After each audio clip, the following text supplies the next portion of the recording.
Okay, good evening. Wow, it's already April. Mad. Got like 2 weeks till Easter. It's insane how time flies. And of course, the clocks have changed, and of course, the it's only just getting dark now, and it's 5 to 8 UK time. Bizarre weather we've had this week. We've had snow, we've had freezing temperatures, and you know, in a month's time, it's May. But yes, a fair bit's happened in sport. Obviously, the shortlist for the Chelsea ownership has been reduced and will be made fully public. And of course, they've just got over just under 2 months, shall I say, to formalise that process and have a new owner in place before the special operations licence runs out. And also, we've had the World Cup drawn, and not all sides have qualified for the World Cup as of yet. Canada being one of the later nations, obviously, to qualify. But in England's group, we've got the USA, Iran, and and either Scotland, Wales, or Ukraine, because there's still the European playoffs to formalise that group. That group becomes very, very interesting for a variety of reasons. Um, it's not the hardest group, but it's not the easiest group either. And of course, the USA were not at the last World Cup, so we don't know what they're going to bring to the table. The Iranians are always defensively solid, if not outstanding. And of course, if it's Scotland or Wales, that becomes a bit of a grudge match. If Ukraine get through, obviously that's a feel good story. And it will be interesting to see on the field, at least, considering what happened at the Euros, how England come up against Ukraine with all that's going on.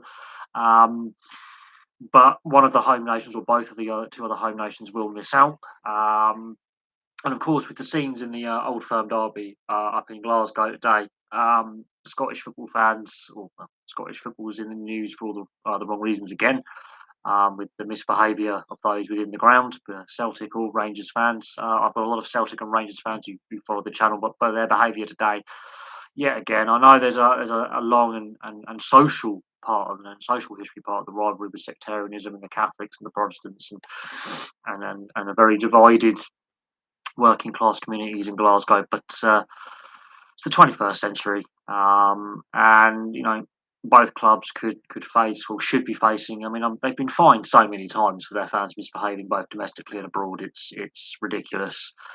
Um, this is nothing new. I've got a lot of, as I say, a lot of subscribers on the channel are from Scotland or support Scottish football clubs and of all sides of the divide. Uh, Almost every club is represented on this channel at some point. I've got subscribers who are fans of Aberdeen, Motherwell, Hibs, Hearts, Rangers, Celtic. Some of the smaller clubs. I've got friends who are, Cali Thistle fans. I know people are St Johnstone fans. But sectarianism is still an issue, not just in the Old Firm, but the Edinburgh Derby as well between Hibs and Hearts. People forget that's got a sectarian element to it. And yeah, it's a troubling thing. We're in the 21st century, but with the way society's gone in the last 6, 7 years, there's a worrying trend towards being less tolerant towards others, and it is shameful behaviour. But you get it a lot of football, and it's on the rise. And I don't think the punishments for clubs when their fans misbehave are strong enough, because the majority you have a bit of tasteful banter, let's just say, are let down by the minority who are just idiots, and it's the same on the continent as well. For different reasons, there is an element of there's always been an element of that nature. Thank you very much. I do try. I've had a bit of a strange week. I've had 3 days holiday, 2 days at work. Um, not feeling 100% for a variety of reasons, and I've been very open on this channel about my battles with depression and addiction and all that. And I've just had a bit of one of those weeks where I just feel a little bit subdued. I could have done videos on the World Cup draw and the Women's Six Nations and the NRL, but it's been one of them weeks, and this happens where I just tune out a little bit and do a bit of self care and don't always focus on the channel, which is sort of my self care, but it's one of them. But yeah, I'm still plodding along. I mean, we passed 880 subscribers. As I say, when the channel hits 1,000, the hair's coming off, but that could be next week, could be next year. So, and come August, it would have been 2 years since I've had a haircut. So we might have pretty long mop by the time this channel hits 1,000 subs with the way where we're going at the moment. But yes, the World Cup draw is out. Of course, more teams have yet to qualify. I think Canada's qualification, the first time since 1986, or the first time in many of our lifetimes, I think is a big story and a feel good story. They dominated um, CONCACAF. They were ahead of Mexico and the US in qualification. And there's some pretty established footballing nations in Central America that they've had to beat along the way to, get to this World Cup, like Costa Rica, Mexico, obviously, Honduras have been to World Cups.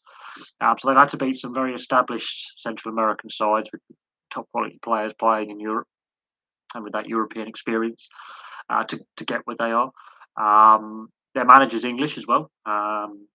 Another interesting. Now, whether Canada win a game at the World Cup or not is, I think, irrelevant. I think it's a positive, and I think sides like the US, Canada, and Mexico, because a lot of their players play in the MLS, I think they'll be less impacted by the fact that um, the time of year that the World Cup is being played.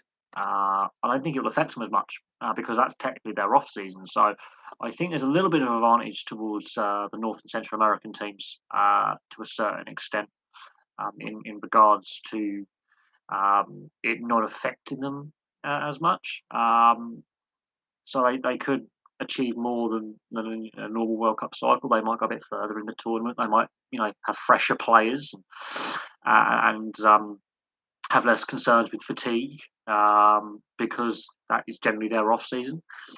Um, but yeah, there's been a lot in the news about hay fever as well. There's been a lot in the news about obviously this World Cup and the issues with the stadiums and workers dying during the construction and the human rights side of things and the cultural differences between the European and North American nations and Qatar and stuff. But in my opinion, it doesn't matter where the World Cup is being held. You, as a visitor to that country, has to obey the laws of the land. So if there's no drinking in public outside of the resort places, you just don't do it. You just got to behave.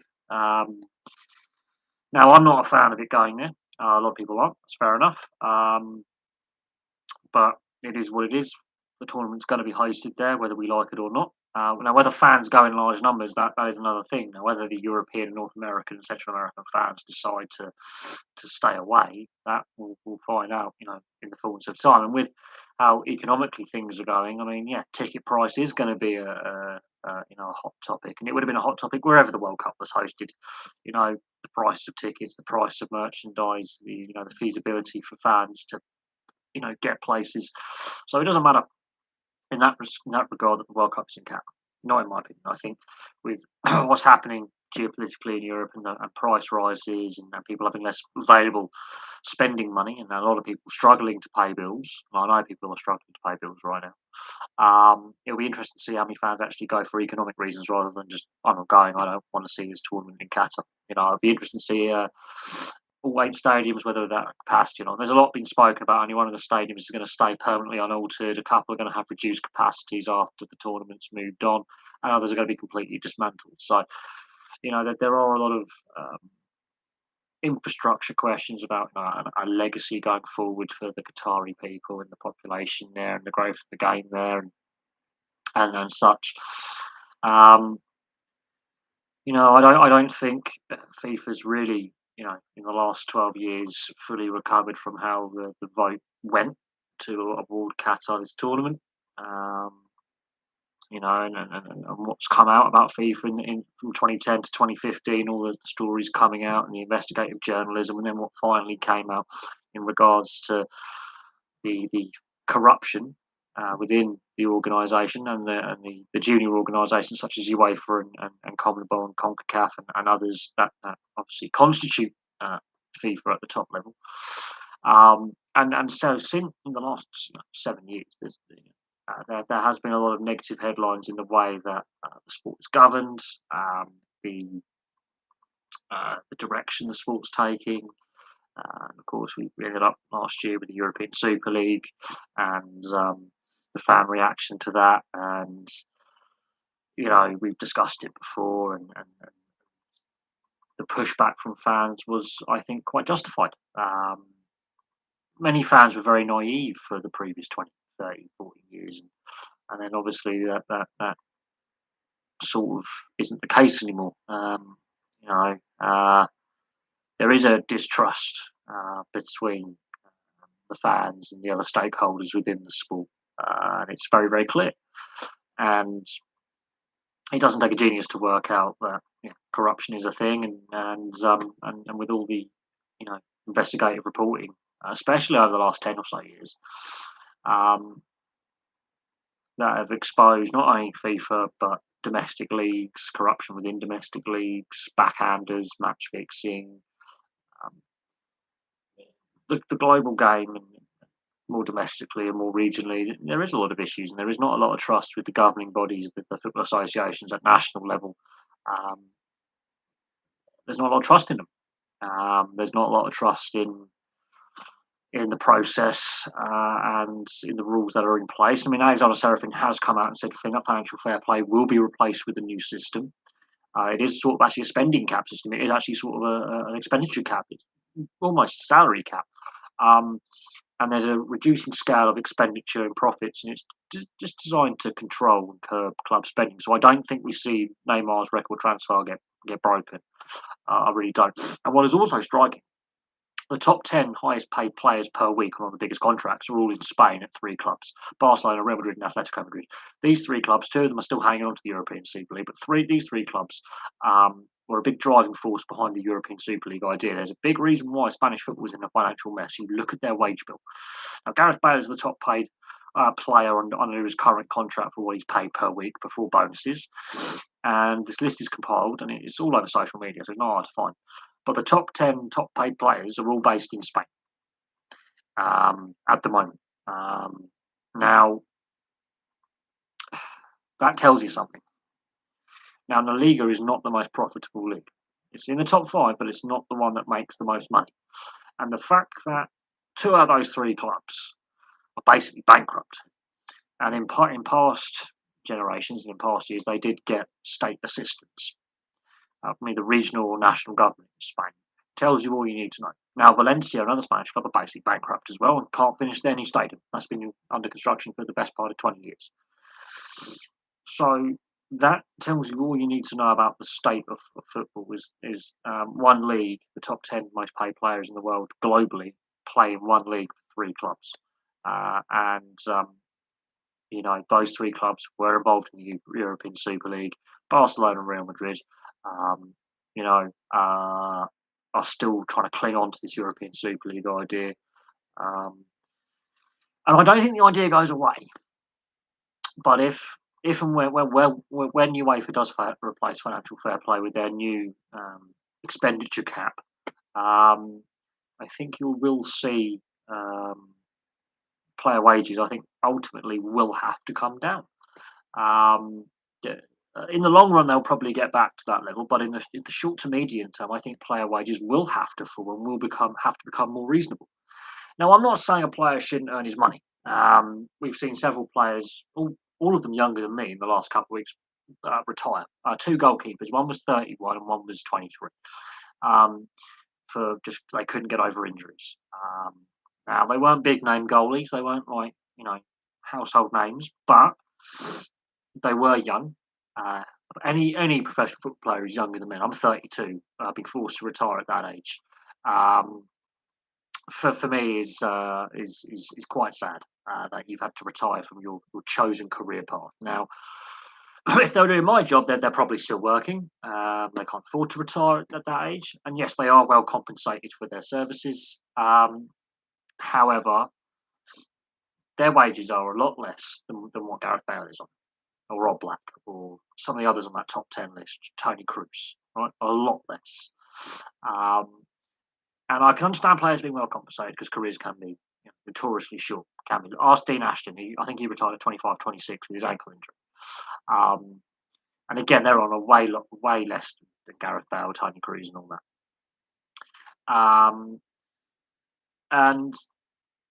But that's beside the point. I do think the top end, the top 10 list, well overpaid. Well overpaid, in my opinion. These players are getting paid more than Neymar. He's the most expensive player in the world for transfer fees. So that just tells you something. Even Zlatan Ibrahimovic isn't even on the list of the top 10. And I'll get back to that. But hardest opponent for England in the World Cup group stages. I think whoever comes out of that that playoff structure, be it Scotland, Wales, or Ukraine, will be tougher than the US and Iran. Iran are just defensively stable, but not overly flashy. Problem is with Iran is breaking them down, and England aren't very good at that. Um, England are better on the quick pace counter attack and absorbing waves of possession. So I don't know how we're going to tactically set up for them. The US missed out on the last World Cup, so we don't have a read on them in the last few years. And of course, Scotland and Ukraine were at the Euros, and we played both those nations. Now, only one of those nations is going to get through. We overcame, we drew against Scotland and we beat Ukraine on the way to the final. But obviously, so much has happened in the last 9 months that the situation is completely different. Whoever comes out of that playoff structure between Wales, Scotland, and Ukraine makes the group stage. In recent times, Scotland have always raised their game for England. They always, up the intensity level. Wales, when they played us in the 2016 Euros, again raised their game, and they went further than us in that tournament. And Ukraine, they've got some good players. With what's going on, they're going to be exceptionally motivated to do very, very well. Now, the situation, obviously, between Ukraine and Russia is highly complex and obviously very, you want to try and keep politics for the other channels. That's what I always say. But it's becoming more difficult with what's happened to Belarus and Russia in the sporting sanctions side of things. And obviously, Ukraine have got to play their games in neutral locations because Kiev and Kharkiv and Odessa are, well, not safe right now.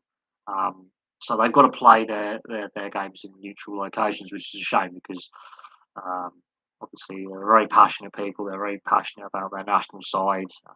They've got some great players who play for them. But yeah, until that final group stage spot is filled, and until qualification is completed, I don't think we can definitely say this group's the most difficult. That group's the most difficult. It's not the hardest group for England, but it's not the easiest either. And it's the style of play that we have. I've noticed England play better when it's quick, fast-paced counter-attack football. And the US, of course, they missed out 4 years ago, so we don't have as a good a read on them as if they were the last World Cup and such. And they've had a massive player overhaul. Iran, we know how they're going to set up. They're going to be defensively sound. They're not going to be flashy. They're going to tackle hard. They're going to be frustrating. They're going to want the play broken up. They want a stop-start game. They're going to be difficult to break down. They are going to be physical. There's going to be a bit of time wasting in there, I'm afraid to say, but they want to do as best as they can themselves. Their big game is against the US for all sorts of reasons. But yeah, they're going to be stubborn. They're going to be difficult. They're going to probably want to absorb waves of pressure and counter attack as well. So if we are going to have long spells on the ball, we've got to change how we play. We've got to play with faster pace on the ball, and we have the players at our disposal who we could select from all the Premier League clubs and some European clubs. So it's not just the big six. We need to look at. By this point, some of the Championship clubs obviously come up. Some Premier League clubs have been relegated, but there are players in the system. Some of them are playing for the under-20s, who I think probably deserve a trip to the World Cup. Who may not be in the Premier League next season. And as a Blackburn man, I can tell you that we've got a couple of good young under-20s who are in the England system right now. There are players in the Championship and the Premier League, depending on who they play for next season, who I think could suit a fast-paced possession game.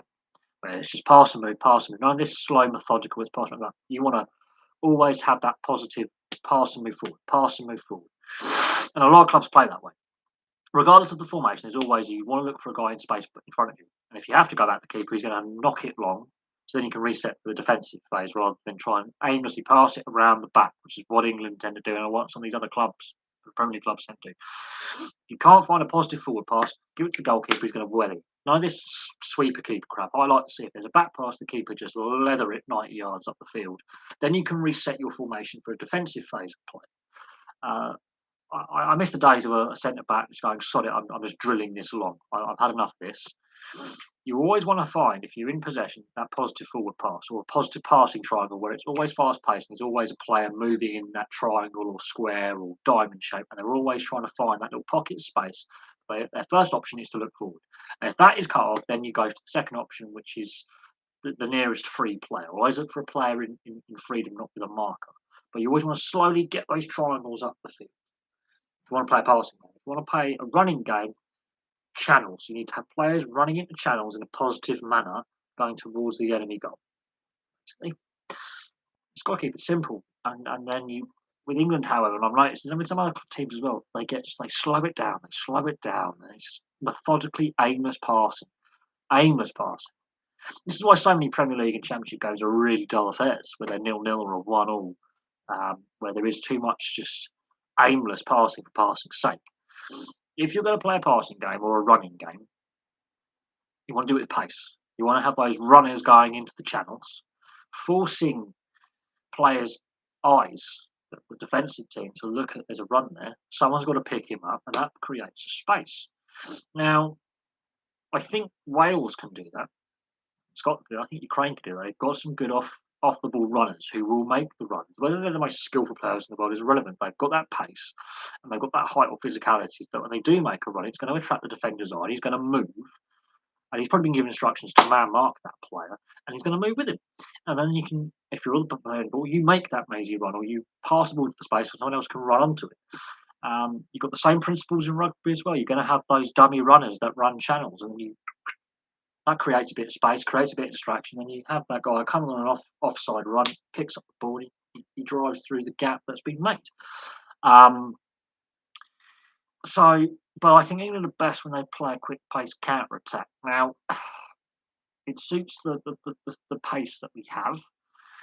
It'll be interesting to see what squad selection we go with. I think the last squad was a bit unbalanced, not enough midfield depth. Of course, there are some players who are retiring or from football together, and of course, players can get injured, they get suspended, they can get ill.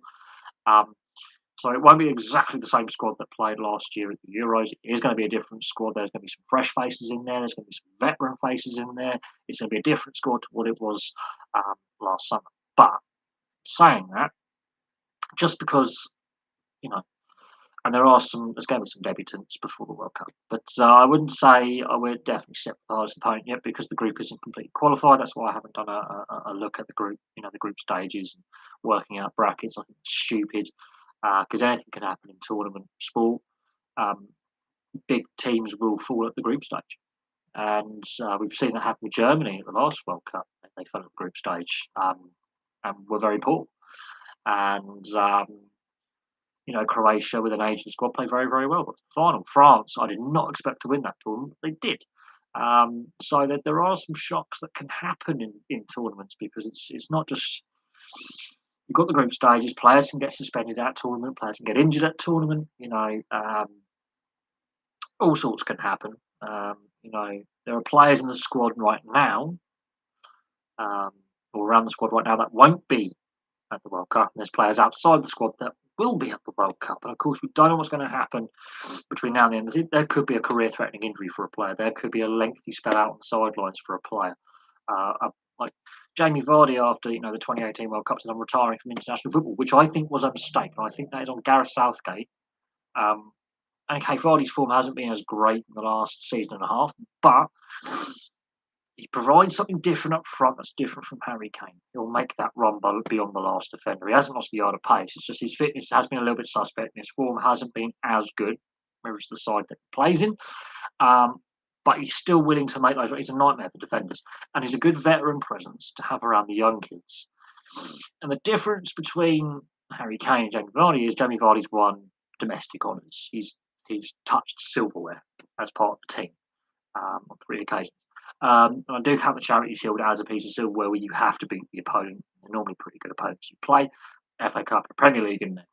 So Jamie Vardy knows what it's like to lift silverware as part of the team. Harry Kane doesn't have that. One of the reasons why I probably have a Jamie Vardy in the side is because he's been around a team environment that's had a successful spell or won some silverware. Harry Kane's been around a Tottenham team that's middling at best and is badly run. There's a difference. And the culture of the club seems toxic, whereas at Leicester it seems more of a relaxed, friendly vibe. Doesn't matter that they have done as well this season. There's a positive togetherness around the squad, and they seem a much more less stressed bunch of individuals, and they have some very good players. They're just having a bit of an off season, but there's your difference. I would have a Jamie Vardy in the England squad. There are players who will not be going who I think should be going, and there's players going who shouldn't. But we can always go, this selection's bad, this selection's good, this selection could have been different. I would take Ward Prowse in the midfield. Um, I would. Not taking Ward Prowse to the Euros was a mistake. That penalty shootout proves that. Um, some of the how many right and left backs did we need at the last tournament? I know certain players can play multiple positions, but that was a bit of a head scratcher that we were defensively heavy, and didn't have enough midfield solidity. And we took players who clearly weren't fully fit to start the tournament, which is never a good idea. Never a good idea. And there's nothing against Jordan Henderson or Harry Maguire. Harry Maguire's had just a disaster of a season, and I do feel some sympathy for him, but it's not working at Man United. I don't think it ever has worked at Man United. Obviously, he was a solid player at Hull and Leicester, and there's no doubt he earned those transfers. He earned his progression, from the Championship to the Premier League, and he earned his spot in the Leicester side. But since he's gone to Man United, Leicester have won silverware, and Man United have won nothing.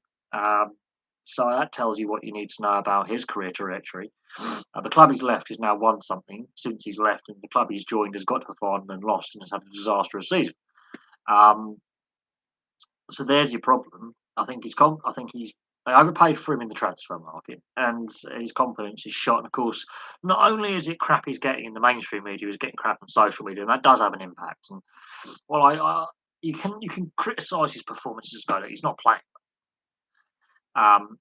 The situation at Man United with there's no permanent manager, there's no permanent director of football, and Louis van Gaal summed it up perfectly in an interview. I think it was either last week or beginning this week, saying it's not a footballing club anymore; it's a commercial club, and that's a dig at the ownership. And he obviously used to manage at the club, so that's a fair statement in itself. That a previous manager has gone, this club is badly run. It's not run the right way.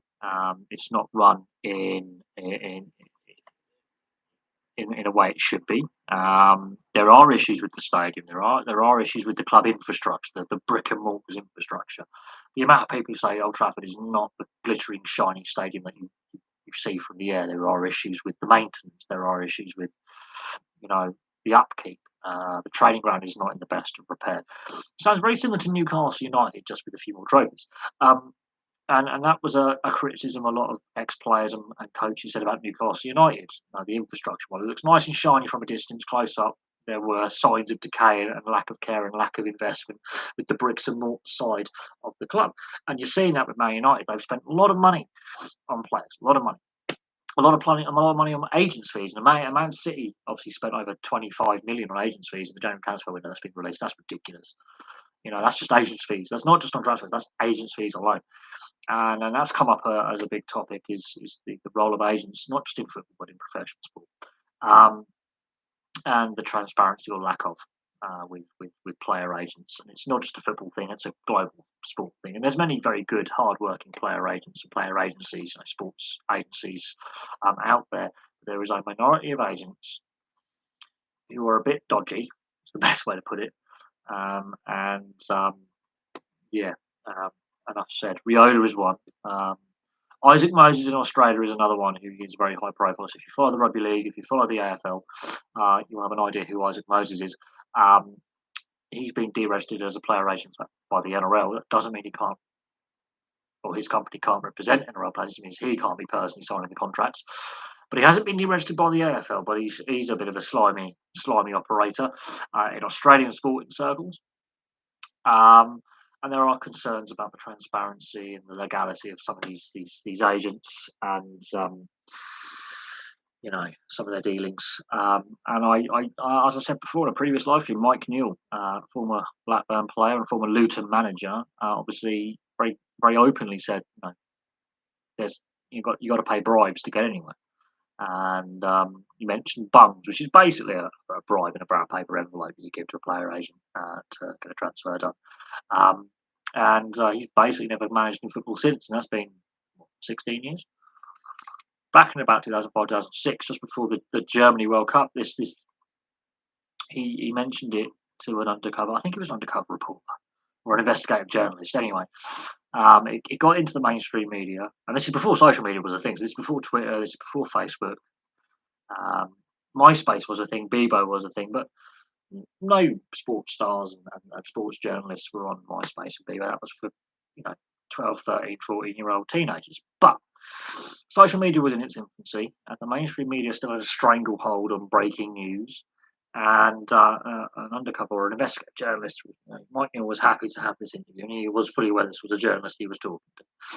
And he basically blew the lid on how player agents operate and how transfers operate. And it's nowhere near as transparent as it should be. I think there needs to be more. I think the footballing authorities know there's dodgy dealings going on. They just take no action in regards to the dodgy dealings. So when someone who's been a high-profile player in the game at the time he was playing, and was in management at the time, comes out and says these things, clubs are going to go, we don't want to hire him because they know about the unofficial system of how transfers work, and he's blown the lid on it. He's blown a little secret of a web of corrupt agents and corrupt club executives. And he hasn't managed since, as far as I'm aware.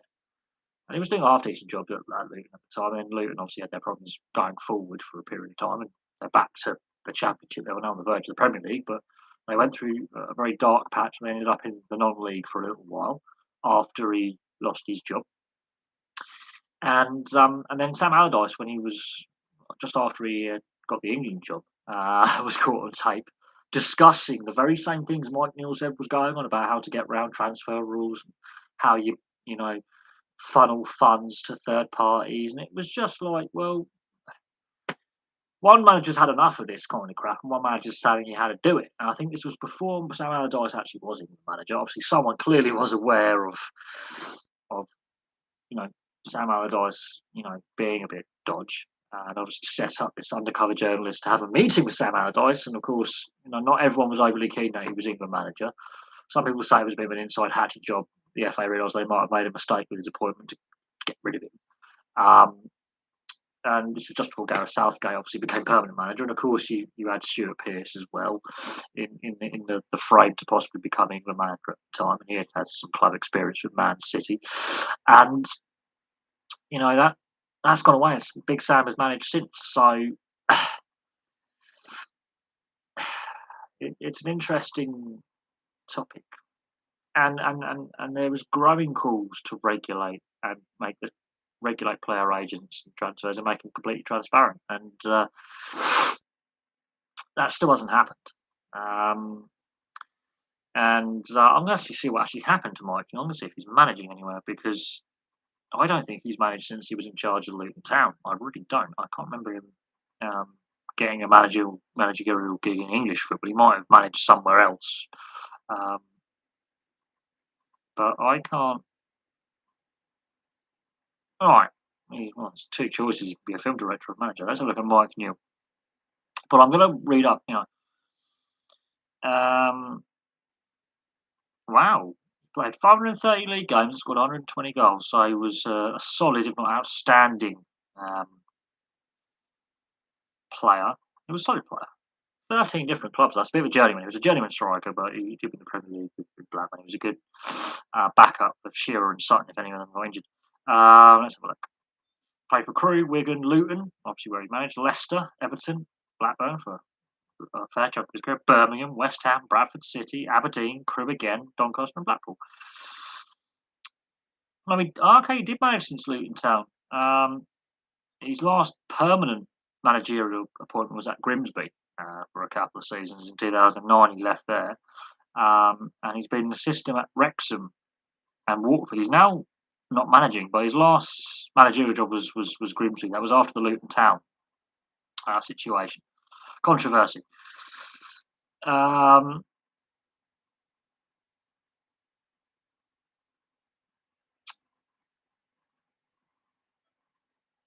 Right, let's have a look. There's some controversies. Let's look at Mike Neal's controversies. Following a match against QPR on the 11th of November 2006, Neal criticised a female assistant referee using sexist comments. I remember that one. He got a bit of a bollocking for that. There was something else about his time at Luton as well.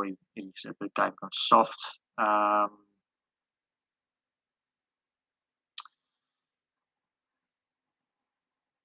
uh,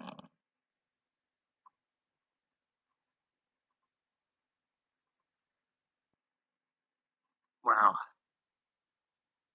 Corruption allegations. This is one. Newell caused a huge stir in the footballing world when he claimed that corruption was rife in transfer deals. This is the important thing. In particular, he claimed that he'd been offered bungs or bribes by football agents and agreed to name the offending parties when called upon by the FA. As a result, an inquiry was launched by the FA and was headed by Lord Stevens, a former Met Police Commissioner. On the 20th of December 2006, just after my birthday, Stevens presented his preliminary report, which found that although the level of corruption with English football was not as high as had been anticipated, there were several causes for concern, and 17 transfer deals were subject to further scrutiny. Let's have a look at this. Let's go. Um, yeah, in 2006, several allegations were made of corruption in English football by sources both inside and outside the game, including a Panorama investigation. In response, the Football Association commissioned a report, a former by Lord Stevens, and subsequent investigation was carried out by City of London Police, leading to arrests. So this is actually a thing. In January 2006, then Luton Town manager Mike Newell and then manager of QPR Ian Holloway, and Ian Holloway is still involved in the game, alleged that bribes were rife in the sport. The Football Association subsequently held talks with the two managers and established an inquiry. That was in the January, so that was just after my 16th birthday. Oh, yes, 2005, December 1. On the 19th of September 2006, the BBC Current Affairs television programme Panorama broadcast a special investigation into corruption in English football, which had begun filming in 2005 in the August. Undercover Football's dirty secrets include footage shown on meetings between agents, managers, and high-ranking club officials filmed undercover by Knut Alfdenberg, a freelance coach posing as a prospective football agent. This footage purported to show agents and managers accepting backhanders and illegally tapping up players under contract to other clubs. Oh, this is where Big Sam gets involved. This is brilliant. That Bolton Wanderers manager Sam Allardyce and his agent son Craig were alleged to have accepted bribes from agents for signing certain players. Two agents, Tenny Urema and Peter Harrison, were secretly filmed, each separately claiming they had paid Allardyce through his son. Allardyce denied ever taking or asking for a bribe. Then Portsmouth manager Harry Redknapp. Oh, good, another one involved. Harry Redknapp. Milan Madric. Oh, wait a minute. All that money went. Is secretly filmed discussing the possibility of buying Blackburn Rovers captain Andy Todd with agent Peter Harrison, which is illegal under FA rules. However, the programme many showed Harrison approaching Redknapp and asking direct questions, which Redknapp answered. Of course, Blackburn involved because I think we had Big Sam as manager at the time. Then Portsmouth first team coach Kevin Bond, first team coach from Newcastle United, when the programme was aired, is secretly recorded admitting he would consider discussing receiving payments from a proposed new agency involving agent Peter Harrison again. This was the programme's description. It did not seem explicit from the exact broadcast. Bond was suspended and sacked by Newcastle as a result of the allegations. I think this was before Mike Ashley bought the club. Chelsea director of youth football Frank Arneson is secretly filmed making a little. Chelsea been done for youth breaches anyway. For an illegal approach for tapping up Middlesbrough's England youth star Nathan Porrick, was 15-year-old at the time. Arneson offers a fee of 150 grand for over 3 years as an incentive to move, although they've been advertised that it was 99% certain Porrick would leave Middlesbrough. Both these allegations are illegal under FA rules. Officials from Liverpool and Newcastle United were also implicated in attempts to sign Porrick, who never made it in the Premier League, by the way. Agent Peter Harrison told the undercover reporter that to secure transfer deals with Bolton, he bribed Sam Allardyce to pay his son Craig. Harrison is a fee for a listed agent who is based in the northeast of England. And also alleged that 3 different Bolton transfer signings involved secret payments from agents to Craig Allardyce. Some when he was contractually banned from doing any Bolton deals. Panorama alleged that Bolton's transfer signings of defender Tal Ben Hayoum, Hidetoshi Nakata, and goalkeeper Ali Al Habsi involved secret payments from agents to Craig Allardyce. Allardyce signed quit the agency business in summer 2006 and has admitted in newspaper interviews that his working as an agent might have cost his father his chance of becoming England manager, which he did anyway later on. Agent Charles Collymore is secretly filmed in the Panorama film saying there's managers out there who take bungs all day long. I would say to you, comfortably, there's 6 to 8 managers we could definitely approach and they'll be up for this, no problem. Later, Collymore is named publicly for the first time by Luton Town manager Mike Newell as the agent who offered him an illegal payment. Collymore also represented the former England cricketer Simon Jones. This is where you got multi-sports interest with player agents. The programme also claimed to have set up a sting involving handing a cash payment to an unnamed Premiership manager, but the alleged manager did not turn up at the rendezvous. The programme claimed that it had been scared off by Mike Newell's claims being revealed the same day. On the 26th of September 2006, the Daily Telegraph alleged that, or was it 2000? Yeah, 2006.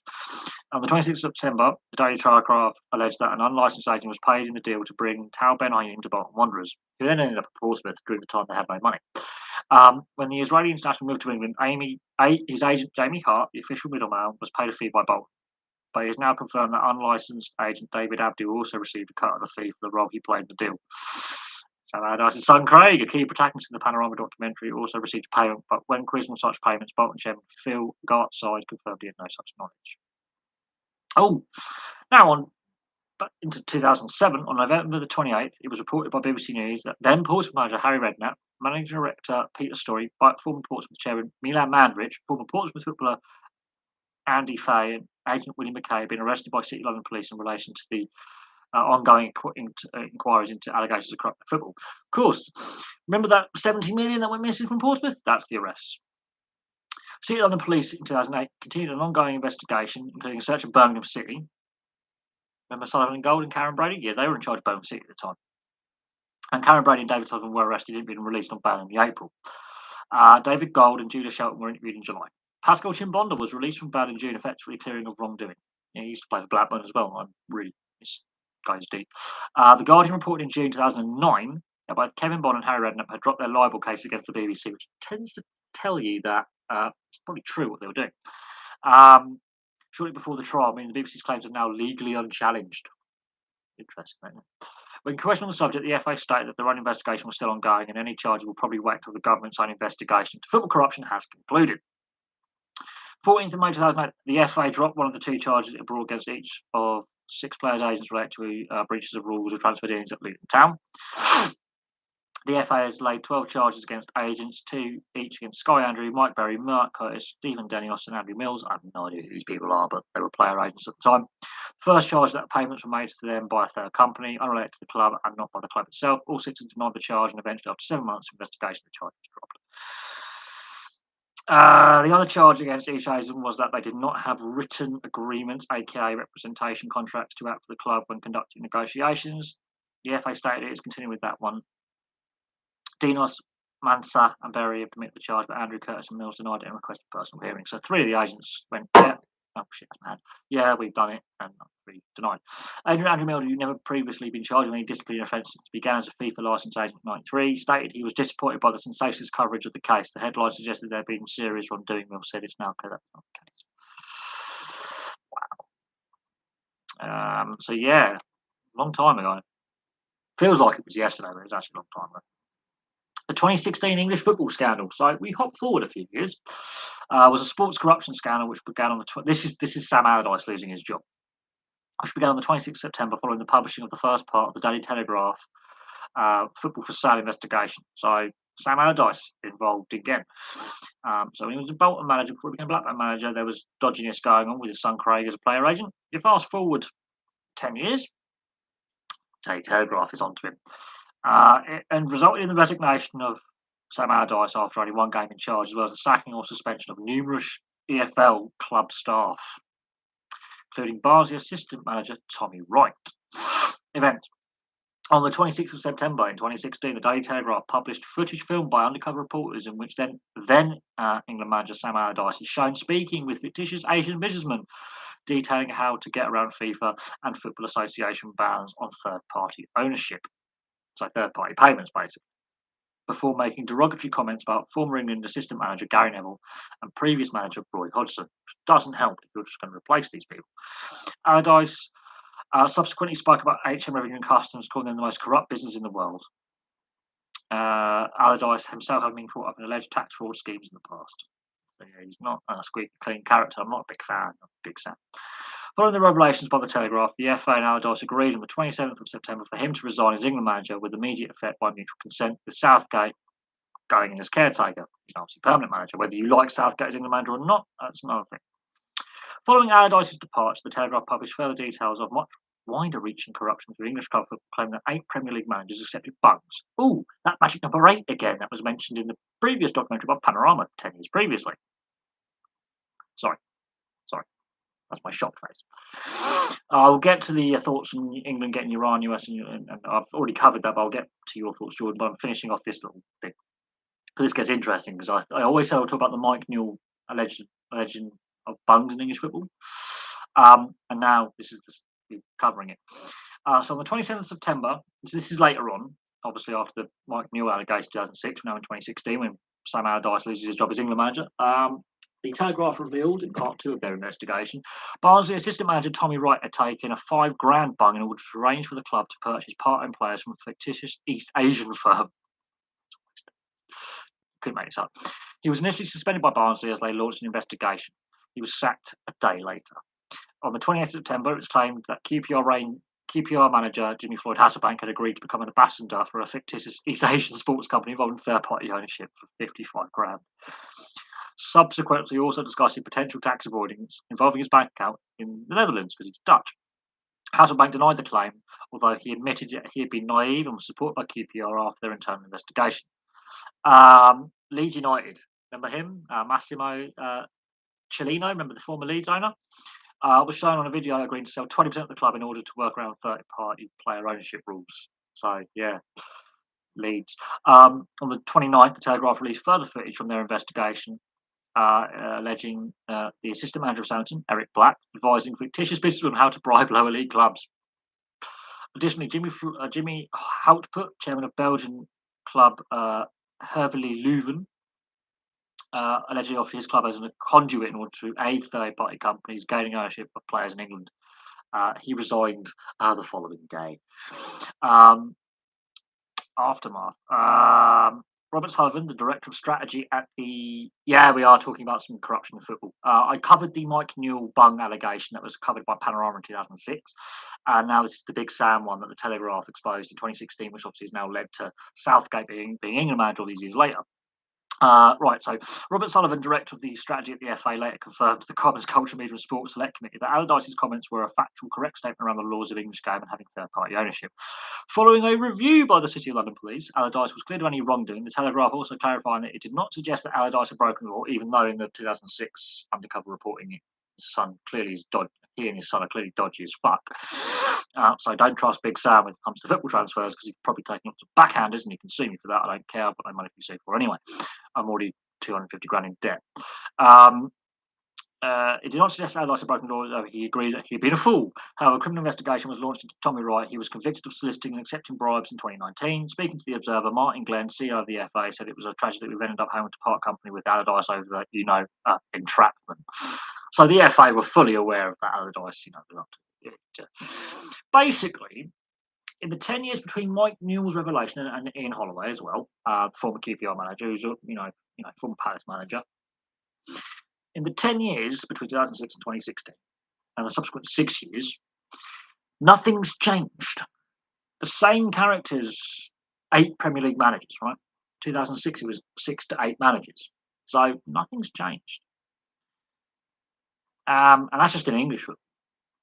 So in a 10-year spell, 2 managers come out and say that this is going on, this is a thing.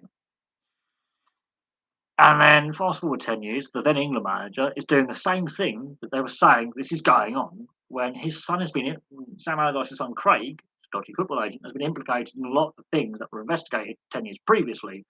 Yet he's now England manager. The FA fully know what's going on because guess what? They were part of the investigation 10 years previously. So there you go. So this is why corruption in football is a thing and not going away, is because there's complacency or it's only a little bit. It's how the system works, kind of complacency, whereby the authorities know it's going on, the clubs know it's going on, but it's sort of a dirty deed that needs to be done for the game to function. Because for so long, this is allowed to slide. It's now so ingrained in the sport that it is what it is. And I wouldn't be surprised if yet another manager or agent or player comes forward in another 10 years and goes, look, it's still happening. 20 years ago, when Mike Newell came out and said what he said, it was true then, it's true now. And I wouldn't be surprised if that happens again. But yes, we were talking about some juicy corruption in football. I thought, I will look up Mike Newell and see what he's doing. He's doing nothing right now. He's had a couple of assistant gigs. He last full-time managed Grimsby, and they were all a bunch of pissheads. So that's what I gathered from his time at Grimsby for 2 years was they were all drunk. Um, Functioning alcoholics. So lower league football is a bit of a 1980s roller coaster in the modern day. But yes, what my thoughts on England getting Iran, US, and an unspecified third team at this point. I've covered that, but I'll cover it again. The US, we won at the last World Cup, so it's a hard read to figure out where the US are at. Iran, we know they're going to be defensively, solid. They're not going to be like expansive. They're going to be difficult to break down. They're going to be difficult opponents to play against. They're not going to want to open up. They're going to try and scrap for a 1-0 or a draw or a tight game. Uh, Scotland, Wales, and Ukraine. We played against Scotland and Ukraine at the Euros, so we do have a fair read on those two sides. And of course, Wales, Scotland, and Ukraine. Most of, if not most of their players play in the Premier League. So, and those Ukrainian players that don't, English clubs have come across them in the Europa League and Champions League. So we have a fair reading on those three nations. Scotland and Wales will always up their game when they play England and Ukraine with what's going on. They're going to play with a lot of passion and a lot of fire in their bellies to, make their country proud. Of course, Ukraine have got to play their games in a neutral location for now. So when it comes to these World Cup playoffs, they're going to lose that home ground advantage. But I think they've got the world's backing to do stuff at the World Cup, basically. So it's not the hardest group, but it's not the easiest group either to get out. High Sports Watford, I want to watch rugby on Saturday. Northampton Saints versus Bristol Bears. I like to bet Bath versus Bristol, which is the last rugby game I went to. They're better sides than Bath. Bath are the worst team in the Premiership, so the quality is going to be better. Um, um,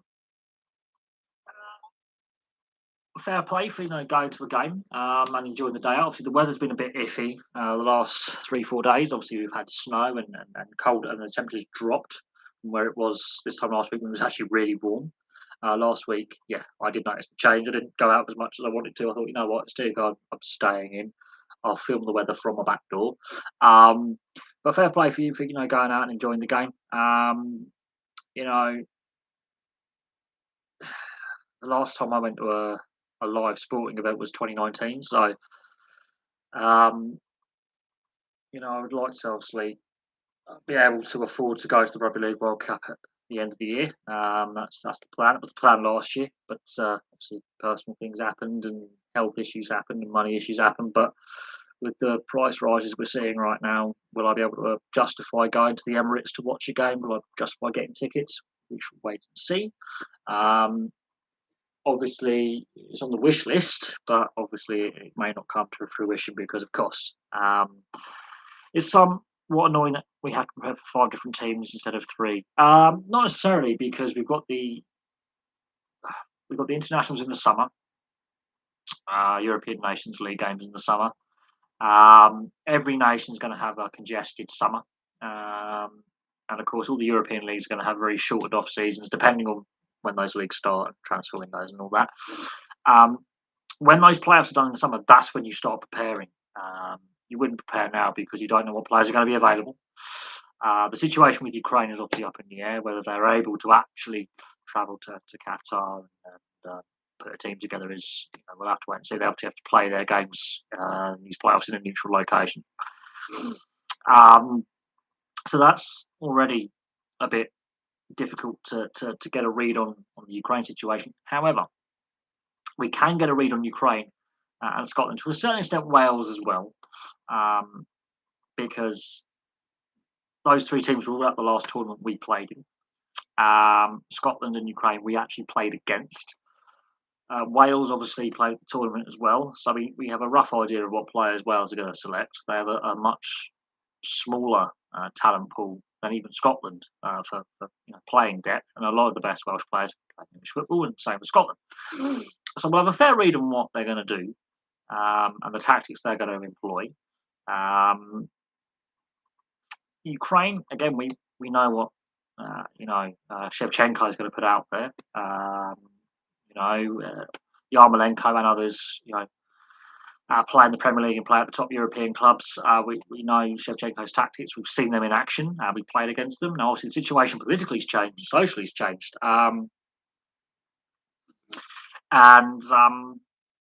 So it's going to be, I think, easier for us to prepare for whoever comes out of that playoff structure. Will be. The US is going to be difficult because they didn't make the last World Cup. And we haven't played against the US for quite some time. Iran, they're going to be defensive, structured. They're not going to be too expansive. They're going to be very conservative in their style of play. So if we're going to have possession football, we've got to play with pace, as I said. And we don't know who the next opponent's going to be. But I will say this: that's not the hardest group we could have had. It's not the easiest because we're going to have to adapt our style of play for all three games. Basically, we're not going to be. We've got to have a plan A, B, and C.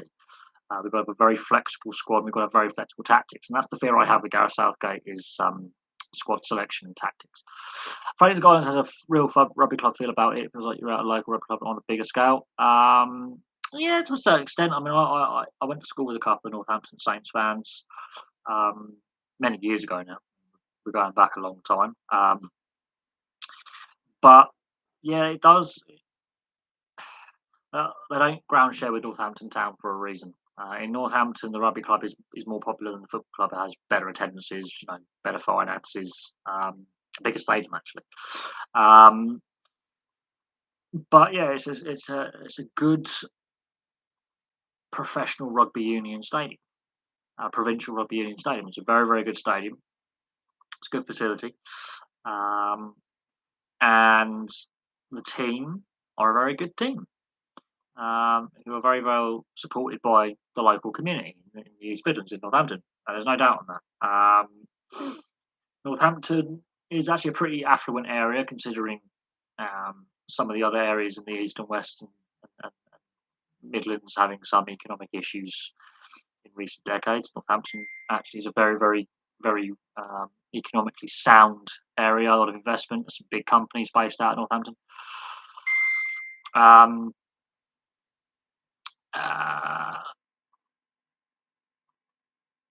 So that's just been like Sam. He's a Chelsea fan. Yeah, I've been winding him up about the Chelsea situation with what's going on. Do I follow American football? I've tuned out. I've done videos recently, especially with the Jacksonville Jaguars agreeing to come for 2 more seasons after this one, so till 2020. I think it's 2024. So that's an interesting agreement with now more games being played at White Hart Lane and Wembley. Now, whether the NFL is looking at their Wembley arrangement going so and so, they are now playing games in Munich now. So their international series is more than just London, it's Mexico City and Munich as well.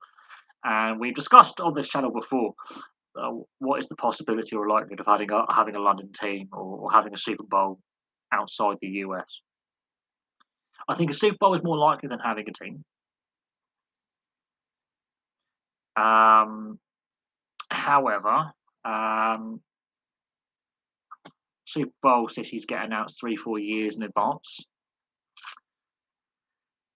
And the situation with COVID being so up in the air and costs and economics having an impact. I myself have sort of not watched. I haven't watched the last 2 or 3 Super. I think the last Super Bowl I watched was 2019, and that was the worst Super Bowl ever. I watched 5 minutes, and I really just couldn't stand it. I didn't watch any of Super Bowl 2020. I didn't watch the Super Bowl in 2021, and I didn't watch the Super Bowl this year. That broke my streak of I think 16 or 17 years consecutively watching the Super Bowl. I think that broke my streak. So my interest in American football has waned. I think partly because now I live by myself as well, and I don't watch mainstream TV. I watch my sport on the internet legally. I'm not illegally streaming at all, but I have the subscriptions that I subscribe to, which is the NRL. I think next season might, depending on finances, I'll get the AFL as well, and depending how the channel grows. And obviously, I watch on the iPlayer and ITV player the rugby, the football, the motorsport. On YouTube, several professional sports actually put their World Rugby on the tier 2 and tier 3 rugby union nations or on the World Rugby page, and motorsport like NASCAR and GT racing and endurance racing and superbikes. Again, you know, are on YouTube. So if I miss a race, I can just watch it in full without the ads. It's no biggie. So the sports that I enjoy, I can still access. In regards to the NFL and other sports, they could make it easier to access and grow their product to a wider audience. I think that's where the NFL, the NHL app's useless in this country. It's terrible. I do know a lot of people who do illegally find streaming sites and try and work around with VPNs. My internet connectivity is not good enough for that.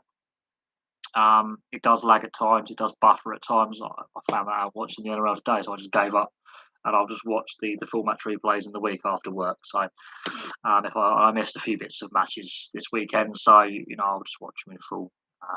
In the week. There's a new spring league called the US Football League. Yeah, I mean, obviously, the issue with the CFL and NFL is there's no minor league affiliate to develop players. You either are in college or the pro leagues, or you're on the training squads, and then your career's in sort of stasis. We've seen what's happened with the XFL. We've seen what's happened with the American Association Football thing, the AAF, just before COVID. So we've seen attempts to rival the NFL in the US, and the CFL obviously branching into the US 20 odd years ago has financially damaged the league long term and has created issues that the CFL has never recovered from. But there's a reason why the NFL doesn't go to Canada and vice versa. There's a reason for that. So the big league and the secondary league haven't been challenged effectively with a US minor league system or a third professional league that plays as this US Football League is going to. Now, whether it fails like the XFL and AAF, or the NFL and CFL look at this and go, we could partner with this summer league to improve the product and player development, which I think is important, because all the other major leagues in the US have a developmental league or a lower league structure where players can develop. I am surprised. I mean, the NBA only recently brought in its minor league affiliate system in the last few years, so the NBA was slow on the uptake as well. This is where I think the NHL has, they've got the leg up. They've got that development affiliate club league system, and they're well ahead of the curve in that regard with the AHL and the ECHL. And then you've got the SPHL as well. So there's other professional hockey leagues below the NHL in standard. Plus, there's a very solid European professional league basis, which the other major leagues don't really have apart from basketball. So they've got an advantage there. The MLS is growing its product massively. And Major League Baseball, even though the lockout's over, I still think there's issues within Major League Baseball that haven't been rectified. They are still, with the league minimum salary, the lowest paid out of the four major leagues. The NHL their players will still earn more as of this next season with the NHL and the rest of this season with league minimum salary in regards to what the lowest paid talent is paid on an entry level contract or a league minimum contract. I mean, bearing in mind the majority of Major League Baseball players are on this league minimum or just above. So while the lowest paid players have got a nice little pay rise, it's still below the other three major leagues above them, the NBA, the NHL, and the NFL when it comes to league minimum. And more of their players, percentage-wise, are getting paid the lower end of the salary scale, which is why I don't think we get to the end of this collective bargaining agreement that Major League Baseball and the Players Association have agreed. And that is a problem. And I think there's going to be further labour unrest going forward. And with the rising cost of things in the last few months, the lower paid players are going to agitate for more revenue sharing because the owners are making 10 billion between them a year. That's a lot of money. and the players aren't getting adequately I think the players eventually went, "We'll take the offer we're given." The Players Association didn't want them to take that offer. They were willing to stick it out for a bit longer, but I think economics for these players and their families and were feeling the pinch, especially those on the league minimum salary. Enjoy American football, Bears fan, but Sky Yeah, I'm not a fan of Sky Sports. But BT Sport doesn't help the situation, and I can basically sum up what's wrong with British broadcasting when it comes to subscription sports channels. And we have to go back over 20 years ago. Sky Sports was the British monopoly when it came to broadcasting Super League, British ice hockey, football, league football, that is. Not all motorsport, because Eurosport was still technically free to access. Eurosport was still actually free to air at this point. So Eurosport did have a fair chunk of the sports that Sky Sports didn't want. But it wasn't getting the viewership or ad money. And eventually Eurosport went to a subscription service as time has gone on. But at the time it was free to air when I was a kid. Then as the Premier League gets bigger, the highlights go from BBC Match of the Day to ITV for a couple of years, about early 2000s. And at that same time, they had ITV Sport comes along. And it didn't last very long. It was, badly structured, badly run, and it nearly bankrupted ITV as a TV network. ITV was a merger of all the regional, like Meridian, Granada Television, Thames TV, with all the production studios. They merged all these studios together that made programs for ITV, which cost a lot of money. And they had to restructure all these, TV companies that made programs on behalf of what became what is now ITV, such as The Bill, when they were covering the FA Cup, the Champions League, all this kind of stuff. So the sports side of it, and obviously the soap operas, the documentaries, the dramas, the nature doc, all that kind of stuff. They had to merge this into one big company called ITV in the 90s, and they came up with the idea, we'll have a subscription sports network to supplement the free-to-air sports that we have, such as the Champions League and World Cups and stuff, be it football and rugby union. And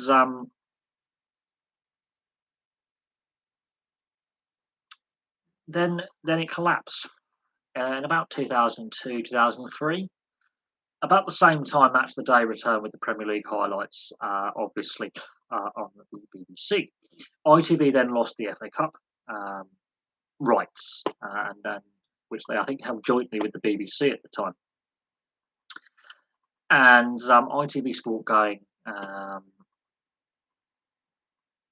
bust actually impacted the Premier League. And at this time, the Premier League came up with the pay-per-view model to supplement income. And that failed after a season, which also contributed to the collapse of ITV Sport. It just didn't have the money. It couldn't even afford to pay its staff. Its collapse crashed ITV share price massively. So if you were a shareholder on the London Stock Exchange, your shares basically became worthless overnight. It collapsed and went bust. And out of the woodwork of that collapse, Eurosport was still being Eurosport, and it was free to air at the time. And then Eurosport decides, we're going to go pay for you. We're not making enough money from advertisers. Advertisers are reeling from the fact that ITV Sports collapsed in this country. But Eurosport as a company across Europe went to subscription status. It just wasn't making as much money, so it did what it had to do. ESPN, the American broadcaster, comes along, and so does Setanta. Now, Setanta comes along after ITV Sport, and Scottish Football signs a big agreement, the SPL. Now, Setanta is an Irish company, and it overextended itself. It was doing very well in Ireland, much smaller population size, obviously. And it did have rights for British sports to be broadcast in Ireland. But then it went into the British TV market, and Ofcom and the BBC, as the BBC grants the license, and Ofcom is a regulator, allowed it to have its operating license. However, it was heavily leveraged with debt. So in order to fill the slot that ITV Sport, when it collapsed, that ESPN and Sky didn't want, it had to borrow a lot of money to, as it's an Irish company, the Irish economy after the financial crash went a bit tits up, and the Irish banks went a bit tits up, and Setanta went bankrupt because it couldn't pay back its loans. So it goes bust. And we know what happened to Gretna. We know what happened to Rangers, Dunfermline, Livingston. We know what happened north of the border, especially with Rangers being the big one, but Gretna going out of business altogether. We know what happened there. Fast forward a few more years, BT Sport comes along, which is why your EE and BT contracts for internet and phones keep going up every year to fill the gap. And they've been hemorrhaging money from the beginning on their TV arm. They've been hemorrhaging money for years, ever since it was switched on. They have lost money hand over fist every financial year. The only reason why BT Sport still exists is because you've got EE, Plusnet, BT Internet propping up a failing TV company. That's why. You've got the internet providers that are part of the BT group. You've got the mobile phone networks that are part of the BT group, and they are propping up a failing TV company. And then, of course, you've got Premier Sports and Free Sports, and we know that Premier Sports is also overseas owned. However, it's a much more affordable package. However, it is also subscription only, apart from Free Sports. So they allow you a little bit of a glimpse of what they show behind the paywall. And there are things on Free Sports that are completely free to air, which is brilliant. And they've got the smaller little, sports channels that are on the Sky package or on the BT Sport package if you have one of those boxes, which aren't owned by Sky or BT, but they only operate on their bandwidth, part of their operating license, which is a shame that they're not on Freeview. And so they're the major players, but ITV and Setanta have gone bust. And that's part of the problem. And you can get away, no point arguing about the Category A status. We've been basically selling off, and the BBC is part of the problem with this because they give you the operating license, and two of the companies' channels that had operating licenses have gone bust. And they were happy to give the operating license to these companies at a time when they clearly did not have a fit financial package to survive long term. They overextended themselves. And BT Sport, how they've got an operating license for the losses they're making is because their parent company keeps pumping money into a failing business model. Because initially they planned it to be all free to air, accessible, and it wasn't to BT customers. It wasn't. They worked out that not enough BT customers wanted to have the BT Sports package because they were already paying for Sky and they didn't want it. After about 6 weeks that failed, and they made a massive. Their coverage has been crap. I mean, they're paying Joe Comfrey £1 million a year to be crap because the BBC don't want to pay. But and then how they have the Champions League and Europa League, people are switching off, and they're losing money. And of course, COVID has really exposed. I'm surprised BT Sport haven't decided to go sod this. We're losing too much money. Or while we're making profits, we could be losing or making more profit if we didn't have this TV company that's just a ball and chain around our testicles, ripping off our genitalia for the last 9-10 years it's been going, or however long BT Sport's been a going concern. And everything that's happened with the Sky B, with the Murdoch family and News International and all the issues with that has affected its reputation with a lot of people. And half the households in this country do not pay for subscription sports. Now, I am one of those households that does with my NRL subscription, but I don't pay for Sky and I don't pay for BT. So, in a regard, I'm one of those half the households that don't have Sky or BT Sport, but I do have a sports subscription package, but it's not through them, if that makes sense. My internet's through Vodafone, actually. And I'll be cancelling my internet and sorting out my phone to Vodafone where I get a discount if it works. Technically, while I am an EE customer, I get my sport from my Vodafone. So there you go. I've never been a massive fan. I know my mum has Sky Sports because my brother and my stepdad. So I give my stepdad. He likes his cricket. He likes his rugby union. So fair play to him. He's a massive Liverpool fan. Fair play to him. He wants to watch Liverpool do well, and he wants to see the England rugby team do very, very well. Fair play to him. So he wants to watch the summer tours. He wants to watch the Lions. Fair play to him. That's their choice. So when I do go over to my mum's, I will put Sky Sports on. I will put BT Sport on. Not because I like watching it, it's because there's sports on there that I can't watch legally without having to find VPNs and loopholes. And with my internet connection being wireless, it's not the most stable because it's technically would be a metered connection if I wasn't on an unlimited package, which is what I get through Vodafone. Um, and the Channel 4 app is crap. It's not the Channel 4 player is not on the same quality as ITV and BBC. So if I wanted to watch the Super League, it would just be chronic to get on. Um, and yeah, I my TV and satellite aerials are buggered in the building because there's some electrical issues with the building that they've had to rewire stuff, so they don't work downstairs. So my TV sits over there.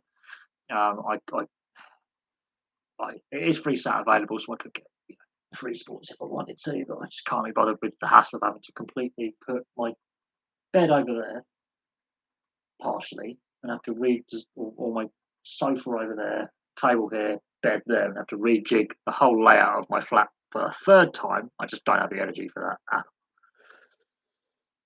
and I don't want to. It's just too much hassle to faff about with everything. It took bad enough getting the sofa and the bed and the table all moved around the last time. Um, well, don't get me wrong. I do like watching free sports when I can and Premier Sports when I can. I do. I love watching the NHL and I love watching British ice hockey, European ice hockey when I can. Some of my mates do have Premier Sports and free sports on their TVs and stuff. And don't get me wrong, I do really, really enjoy watching it when I can. But again, the only way to get Premier Sports is if you have a Sky Sports package. Only way to get it. If you don't have the sports package, you get Eurosport. You get a limited number of channels, but you don't get all of them. I can't. My motorbike's off the road, and not all my friends drive, and not all my friends are hockey fans. So, and I've got to be careful with my holiday, and it's just cost. It is costs. That's a problem, and it's also transport getting to and from. I'm looking at the engineering works. The next couple of weekends, I wouldn't be going anywhere this weekend or next weekend by train at all.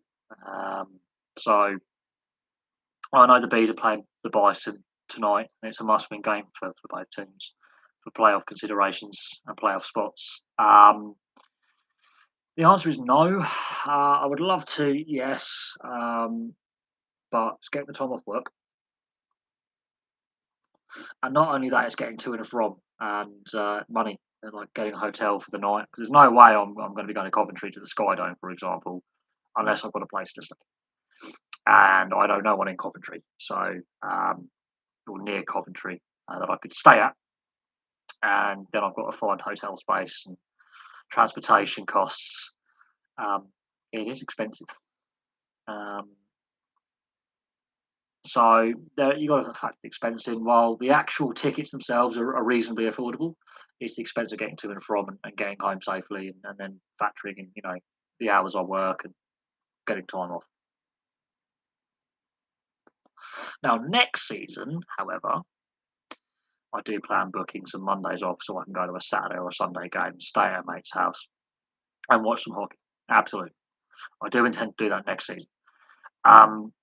For a couple of games, but it won't be every home game and it won't be every weekend because of the transport, basically. Yes, I would like to go to more games, but obviously the Bracknell Ice Rink, that was on Facebook today, so I put on Bygone Bracknell, which is a Facebook group. It's still lying vacant, permanently closed. They don't want to reopen it with the current owners. So there's that facility lost to the local community. Now,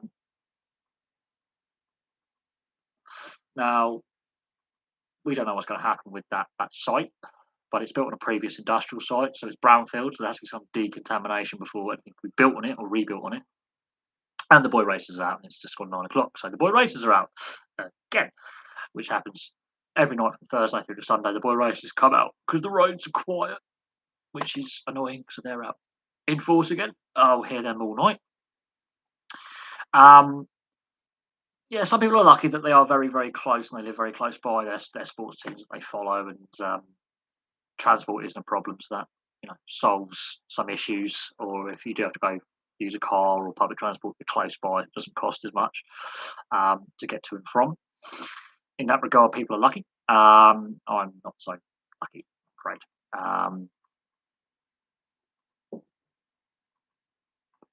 And while I could walk to the old Bracknell High Street from where I live, it's a good fair trek. It will take an hour and a half, 2 hours to avoid paying for a cab fare or a bus fare. Um, and I just don't have the energy after a long working week to walk that far. And I have to change several postcodes to get there and walk to a different borough. Um, my nearest sports team would be Reading.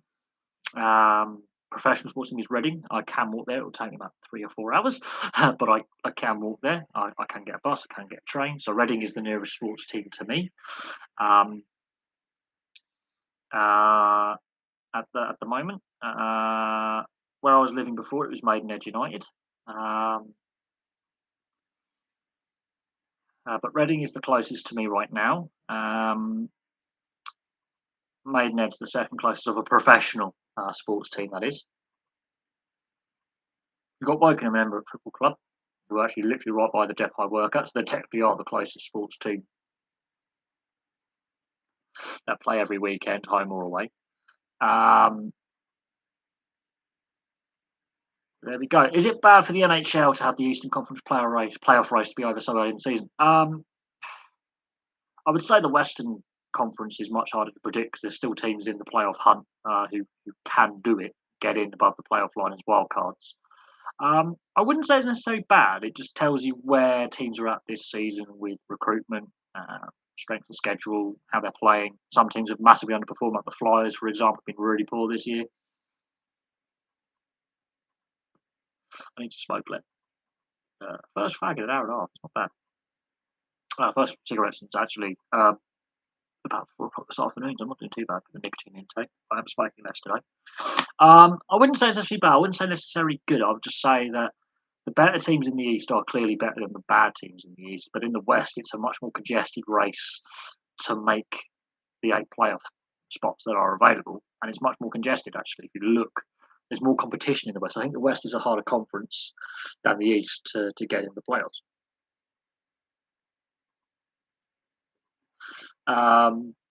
Saying that, the teams in the East, I mean, I think the Stanley Cup winners are going to come from the East this year. I could be wrong. Probably am going to be wrong. I wouldn't say it's necessarily bad, but I wouldn't say it's necessarily good either. You could say it's a bit mixed. So there's a lot of games now that are essentially um, dead rubbers. Um, quite frankly, unless a team's form completely nosedives and they win no more games this season, it basically essentially means that in the East, you're going to see a lot of prospects play some games. So you might actually see some young talent that was drafted in the last couple of years actually playing some games to give them some match time. Oh, and the police are out following the boy races. Yay! So someone's just got a tug by Thames Valley Constabulary. Um, the so there is that. Redditch United is the closest. Oh, my dad used to live near Redditch United. He used to work in Redditch, so that was his closest team to where he lived. And I think the closest professional club to where my dad lived in Church would probably be Walsall, actually. I think Walsall was technically, geographically, by the road network. Walsall would be the easiest club for him to get to, although you've got Aston Villa and West Brom, which would also be pretty easy for him to get to when he's still alive. Whether he actually saw any games at Villa or St Andrews or where Walsall now plays, I never asked him. But they were the clubs. I think Wolves as well were quite easy for him to get to as well, but he didn't drive, so he would have to get the train. So again, we'd have to get the train from Redditch, ironically, or Kidderminster to get into wherever he was going to go. But they were the closest professional teams to my dad, where he lived in Alvechurch, which is just south of Birmingham in Worcestershire. So I think had I ended up living with my dad, which was going to be the plan at one point, I would have been quite lucky with a selection of things to go and do on Saturday we wanted to go to the footy, for example, we probably could have done it. But things worked out as they are, and I live down here, so that limits, where you can go. Do I believe the Islanders can bounce back next season? With Barry Trotz behind the bench and Lou Lamoriello as GM, yes. Obviously, their season at the beginning of the season was disrupted by COVID. And, they were behind the curve very early on. They had a very congested fixture list to catch up the games. Have you noticed no games were actually lost to COVID this year? So the league did work around the situation very, very well with their contingency planning, but that didn't from the beginning of the season for the Islanders. I do believe they can bounce back. They've got the right coach and the right GM. They're a team that's the sum of their parts, but the condensed schedule early mid-season just caught up with them. They couldn't win their games in hand. It was very congested. They had to put youngsters in the lineup who they were in their prospect pool earlier than they intended to. There were some times where they couldn't name a full bench, so they're playing short-handed for many games. Same with Vegas as well at points. And you look how their performances aren't on par with previous seasons because of COVID issues and squad issues with injuries and LTIR and the salary cap and issues. So that has actually affected how the teams have played. They haven't been able to put their strongest lineup on the ice every night. So I do believe that the Islanders can have a bounce back season. Off-season recruitment is going to be key. So I look for them to be quite busy in the off-season trade market, free agency. I would look for and the draft. I would look for them to be very, very busy making moves around draft time and free agency with trades to get players' rights and offload players and bring players in. You've got Barry Trotz behind the bench. He's going to make them a better team. He has made them a better team this season. You could argue is a blip, but they need to get younger and faster. So they need to bring a bit of pace into that lineup. They need to look at their prospect pool and see what draft picks they've had over the last couple of years they can bring into the senior squad and bring up from the AHL and ECHL and their prospect pool. But I would look for them to be very, very busy in the draft period when it comes to trading rights and trading up in the draft or down in the draft. Look for them to be busy. Look for them to offload some contracts and bring some contracts in. They're going to be very active in the draft period. I would think, but I can see them bouncing back. I mean, look who they've got as GM and look who they've got as coach. So one bad season doesn't make Barry Trotz a bad coach, and one bad season doesn't make Lou Lamoriello a bad GM. How much longer Lou Lamoriello is going to be a GM within the National Hockey League and how long he decides to carry on in that capacity is going to be interesting. And Barry Trotz, I mean, look what he did with Nashville. He was their longest tenured coach at Nashville. Look what he did with the Capitals. They were a middling team. They would get to the playoffs and not take that next step.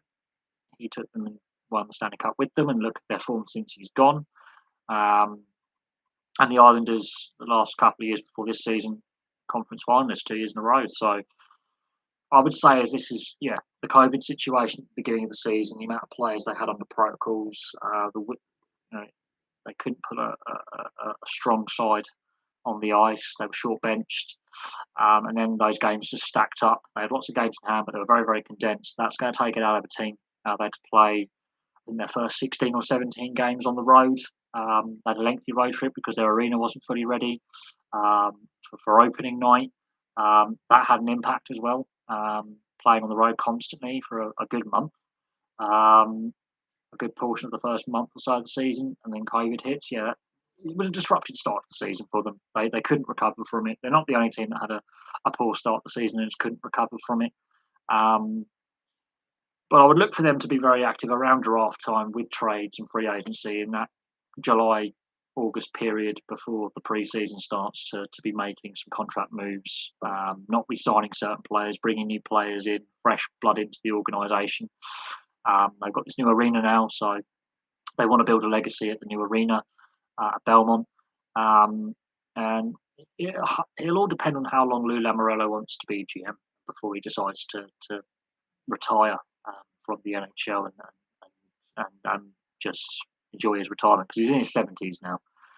Barry Trotz, I have no doubt, is the right coach for the team. There's now stable ownership. They've now got a new arena. So a lot of the issues that the Islanders had for the last 20 years have suddenly gone. And one bad season doesn't mean that they're a bad team.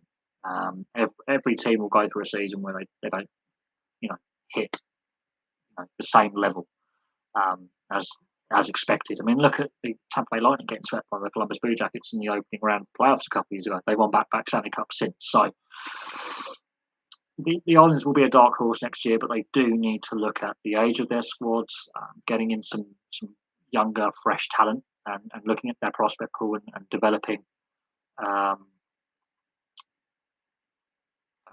their prospects, getting them into the starting lineup, giving them a good pre-season and the exhibition games, giving them a good run out.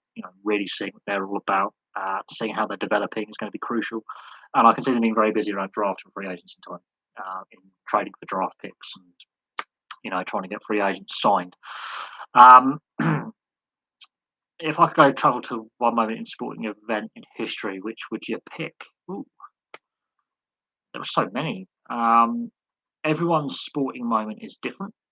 And obviously, I've watched a lot of big sporting moments on the of the TV. So I've seen a lot of big sporting moments. Whether I like being in the crowd, the 2015 NRL Grand Final, because that goes down literally to the last minute. Now the 2003 Rugby World Cup Final, obviously similar circumstances, goes down literally into extra time to the last minute. Virtually the last kick of the game, Johnny Wilkinson's drop goal. The 2017 Rugby League World Cup semi-final between Tonga and England, I think that went down virtually to the last kick of the ball as well, or the last pass and the no try, which should have been sent upstairs and would have been given as a try, in my opinion, had it actually gone up to the bunker, the video ref, but it wasn't. The referee on the field got that wrong. Tonga should have won that game, in my opinion. But there are so many. To look at and say, I wish I was there or anything like that. I think it would be nice to go to an NRL or AFL grand final. It'd be nice to go to the Stanley Cup final, for future. Challenge Cup final, an FA Cup final. Blackburn make the playoffs, and if they make the playoff final, I would love to go to a playoff final at Wembley, because I can actually get there. Be a great weekend. So there are a lot of things that I would like to go and see. But if I could time travel, I would love to be a fly on the wall. The 2005 Champions League final comes to mind because I've got a friend who actually is an AC Milan fan. Who was the only guy at school rooting for AC Milan to win that night. Don't ask. He was very unpopular at half time, and then he was more unpopular at the end of the game when we just abused him all night. But he's still a good friend of mine, but he got a load of crap for a couple of days. The 2004 Euros final when Greece win it in extra time. There's a lot of moments in sporting history in my lifetime that I would like to go to. Would have liked to have been there, and watched. So many in my lifetime. On saying that though, there are things in the future that I would like to do on the bucket list, and we can look at these moments in history and go, they're done. Zinedine Zidane's goal in the Champions League final against Bayer Leverkusen in the early 2000s, 2001 or 2002, with possibly one of the best goals in Champions League history.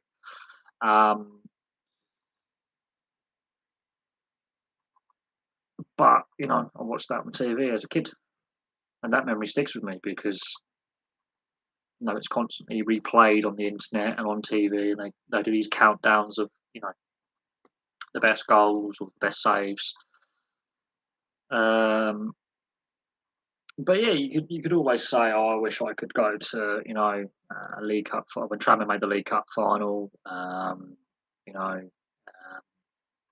Leeds on the verge of a Champions League final in the 2000s, make the semi-final, and I think Lee Bowyer stamped on a player's head, and he missed the second leg, and that was crucial because he was not in their midfield. And there's a lot of sporting moments that have happened in my lifetime that you wish you were there.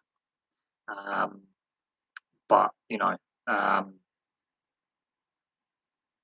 the first time Winnipeg made the playoffs in their current iteration after they moved from Atlanta in 2015 against Anaheim. Yeah, we lost the series 4-0, but and the 2018 conference final run we had, I'd have, sent shivers down my spine just talking about it. And I'd love to get out to Manitoba and see that, actually in the flesh, as just a moment in the playoffs. Something that I would like to do, and they still have a chance to make the playoffs this season, whether we do or don't. We'll see how the team plays out the last, few weeks of the season, and they can still do it. They've just got to win every game. They've got to treat every game as a must-win. You can't have an off night. But no, there are certain, just certain things I would like to,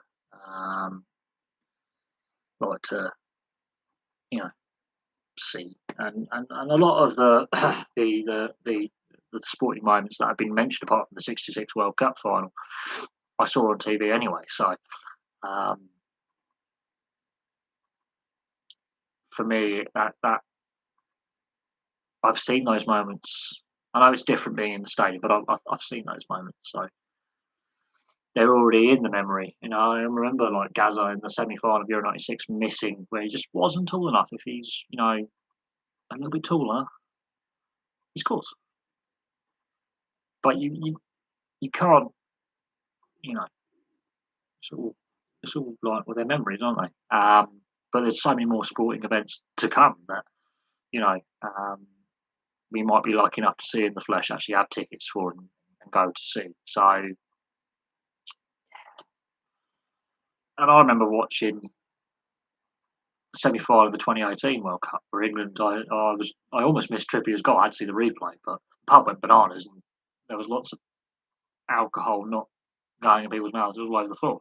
I was queuing at the bar at the time, eating mates all drinks, and everyone's going bananas. And I had the drinks in my hands, and I had to run outside where we were sat and go, I think we're winning. And then I had to run to the corner shop and get everyone cigarettes. And we all got rather drunk and we lost. What do you think about England's World Cup group? I've discussed it earlier. Until the final opponent is named, um, I don't know. And there's still teams that haven't qualified yet. So USA and Iran. I mean, the US missed out the last World Cup, so it's very hard to get a read on them. Iran, you look at previous tournaments they played in, they are very defensively minded, very conservative in their style of play. They don't open up very much. So England are going to have to adapt their tactics to break them down. And from what I've seen with England with possession football, we don't look great when the opposition is just standing there and not willing to come out and play. The Albania game, the Albanians played with a lot of heart, but their press was a bit of a disorganised mess. They went about it, they had the right idea, but they went about it in the wrong way. Um, and that was the best I've seen England play that first 45 minutes for a very, very long time. If we play like that for the 80 minutes against Iran, we'll beat 7-8 nil. It's not going to happen. And, so there is that. But I discussed at the beginning of the stream, the group and what I think on it. And a lot can happen between now and December when the World Cup is played. You know, so until every team is qualified and all squads are announced, there's no point speculating on the strength or weakness of a group that you're in, because there are players that were in the Euro squad that are not going to be at the World Cup for all nations that qualified from Europe who are at the Euros. I mean, Italy only made the World Cup and they won the Euros, so that just tells you where nations are at in the last 9 months. A lot's happened in this season of football that we've had. Players are injured. Players, decided to call it a day in international football. Players have been suspended, and a lot can happen between now and the end of the season. A player could have a year-ending injury or career-ending injury, or fall unwell, or like Christian Eriksen, he has really had a comeback. Now playing for Denmark and Brentford now, and he's whether he should be playing or not, science has come a long way. He's very, very lucky to still be here. That was a very upsetting moment to watch.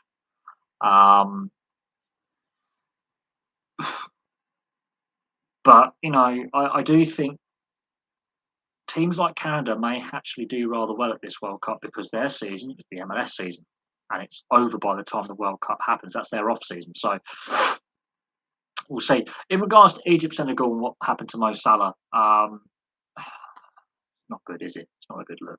That's a replay of the Africa Cup of Nations final of a couple of months ago, which went penalties, and it's not a good look at all. Obviously, Liverpool, I think they'll be thankful that Salah's not at the World Cup, but then Sadio Mane is. Firmino is probably going to be at the World Cup as well. But league's play suspended. But as I say, things can happen between now in the summer internationals where teams have to qualify, and the first half of next season, players can get injured. So the squad that England selects for the European Nations League matches in the summer, and the squad that goes to the World Cup is going to be completely different. You've got clubs that are going to get relegated from the Premier League, and Everton are, in big trouble.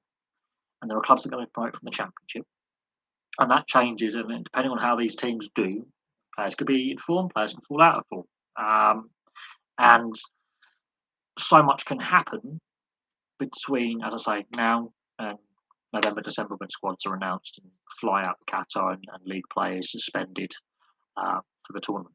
A lot can happen. Nigeria, Ghana. I mean, look, Ghana and Senegal are going. Nigeria and Egypt aren't. So there's that. And what more do you want? I didn't watch them. I read about the Egypt Senegal and the lasers in the eyes of Mo Salah and the complaints around that and the issues around that, and it happens in multiple league games and internationals every year. Those laser pointers are banned, but yet people still manage to purchase them. Doesn't matter what country you're in, they are illegal. They are still purchased regularly. I've got some somewhere. I've got friends who've got loads. They're still, the access to them is there. Fan misbehaviour is nothing new. It's not just an English problem. Of course, happened in the Old Firm derby today between Rangers and Celtic. At half time, Joe Hart comes back on the field. Goes, there's broken bottles that have been thrown. It's broken glass there. It's not only a threat to me; it's a threat to every single player on the pitch. The antics by Celtic fans beforehand want to vandalise the stadium as well.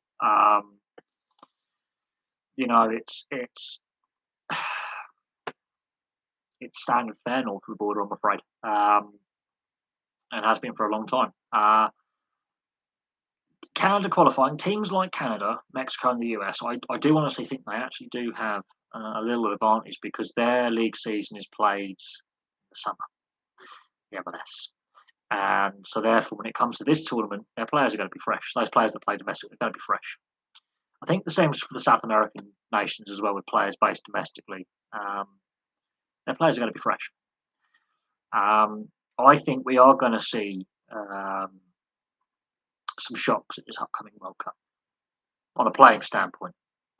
Now, in regards to the Zidane Materazzi, was the Will Smith Chris Rock moment. I would say David Batty and Graham Lasso in the mid '90s was one, and Kieran Dyer and Bowyer having a punch up when they were playing at Newcastle was another one. We've already seen flashpoints like that before Zidane and Materazzi. I can't believe it was 16 years ago, but there you go. How time flies. There are kids who in 2 years' time will be playing at the Euros. There will be some 18 and 19-year-olds who were either just about to be born or hadn't been born when that incident happened. So that tells you how long ago that was. There's some young lads who will debut for Championship and Premier League clubs this coming season who weren't alive when that incident happened. Tells you how long ago it was. But I remember that moment, and a lot's been said about it over the years. A lot has been said about it over the years. It happened. It is a defining moment of that tournament. And it happened. So, it is what it is. It's obviously in the past. There are now no players who played in. I think the only player left that played in that final is Buffon. I think he's the only player still playing. Um, all the other players involved have now retired. That's how long ago that moment was. But absolutely, that was a defining moment of that era, and that was, I think, for me, the best World Cup I've ever seen. I think that was when football, for me, was at its ultimate peak, in my opinion.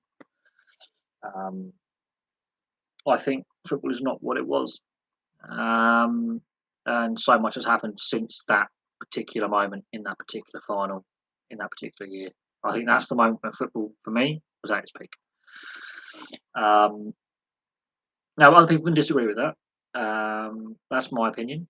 Um, you know, that was 16 years ago. Crikey, 16 years ago this summer. I'm 16.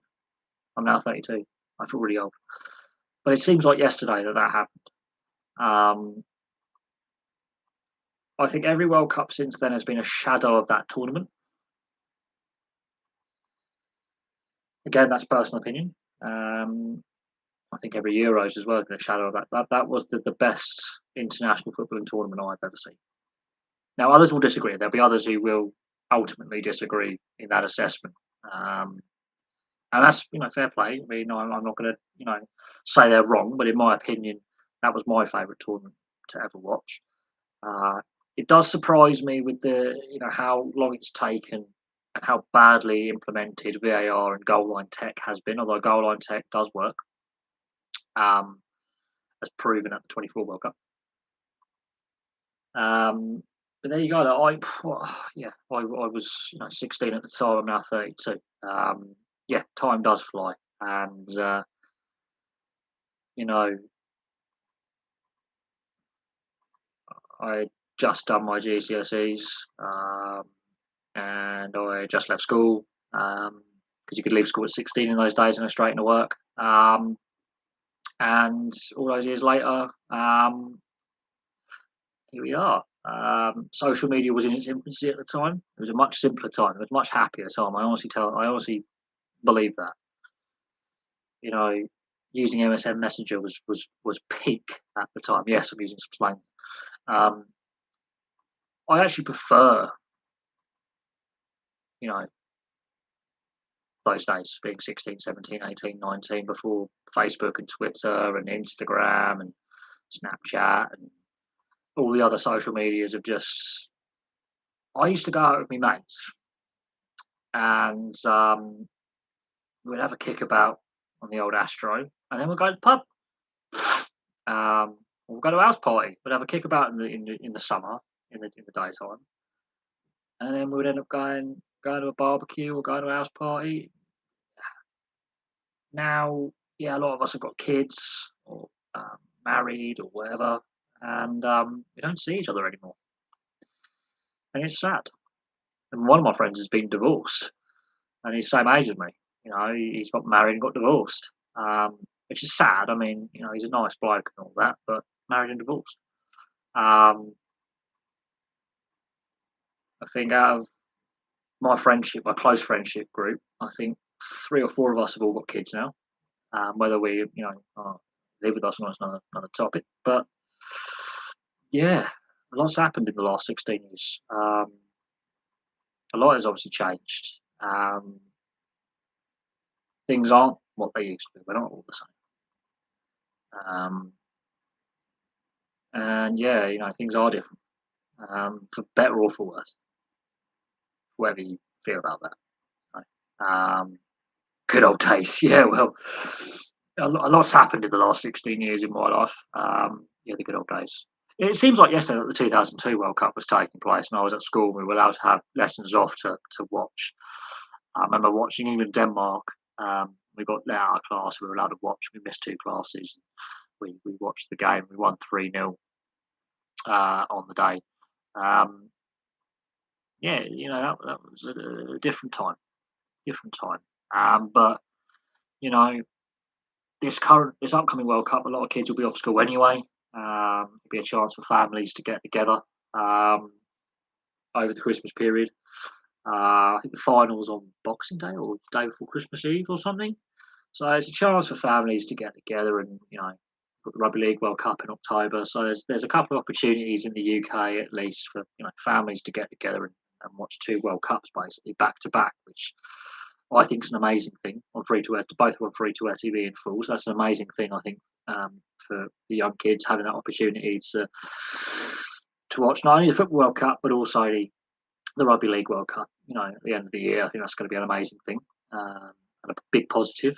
Um, Now, whether people, outside of the UK and Australasia, in large numbers watch the Rugby League World Cup, we'll obviously have to wait and see how that tournament does and whether the North Americans really buy into it.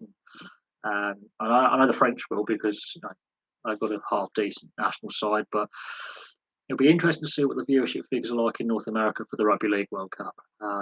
I know that the NRL has got a big target audience in the US and Canada now because of 2 years ago with the COVID lockdown, them being one of the first professional sports leagues to resume play, just over 2 years ago at the end of May 2020.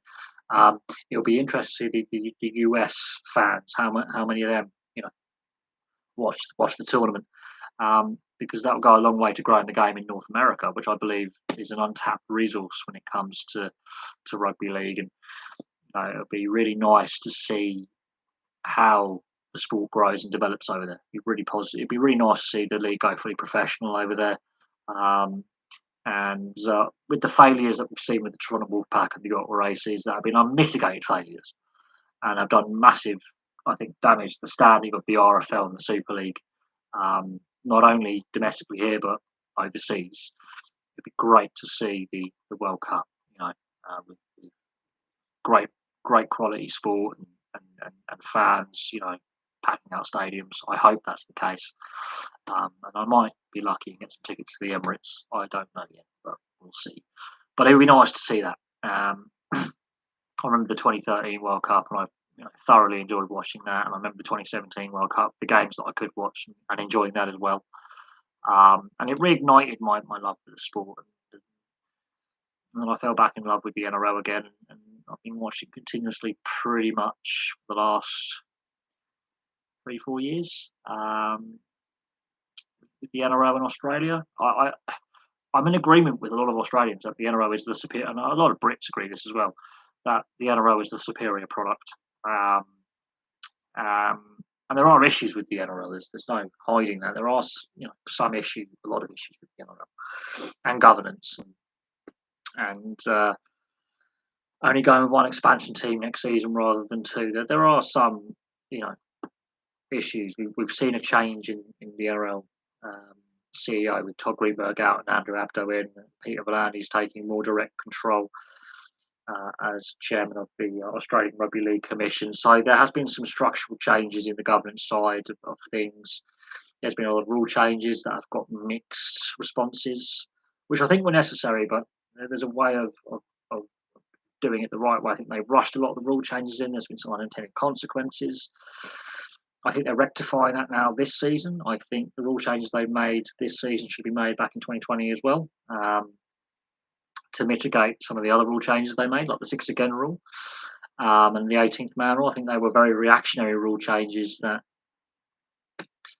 seem to be the case. I think they're the right rule changes to make,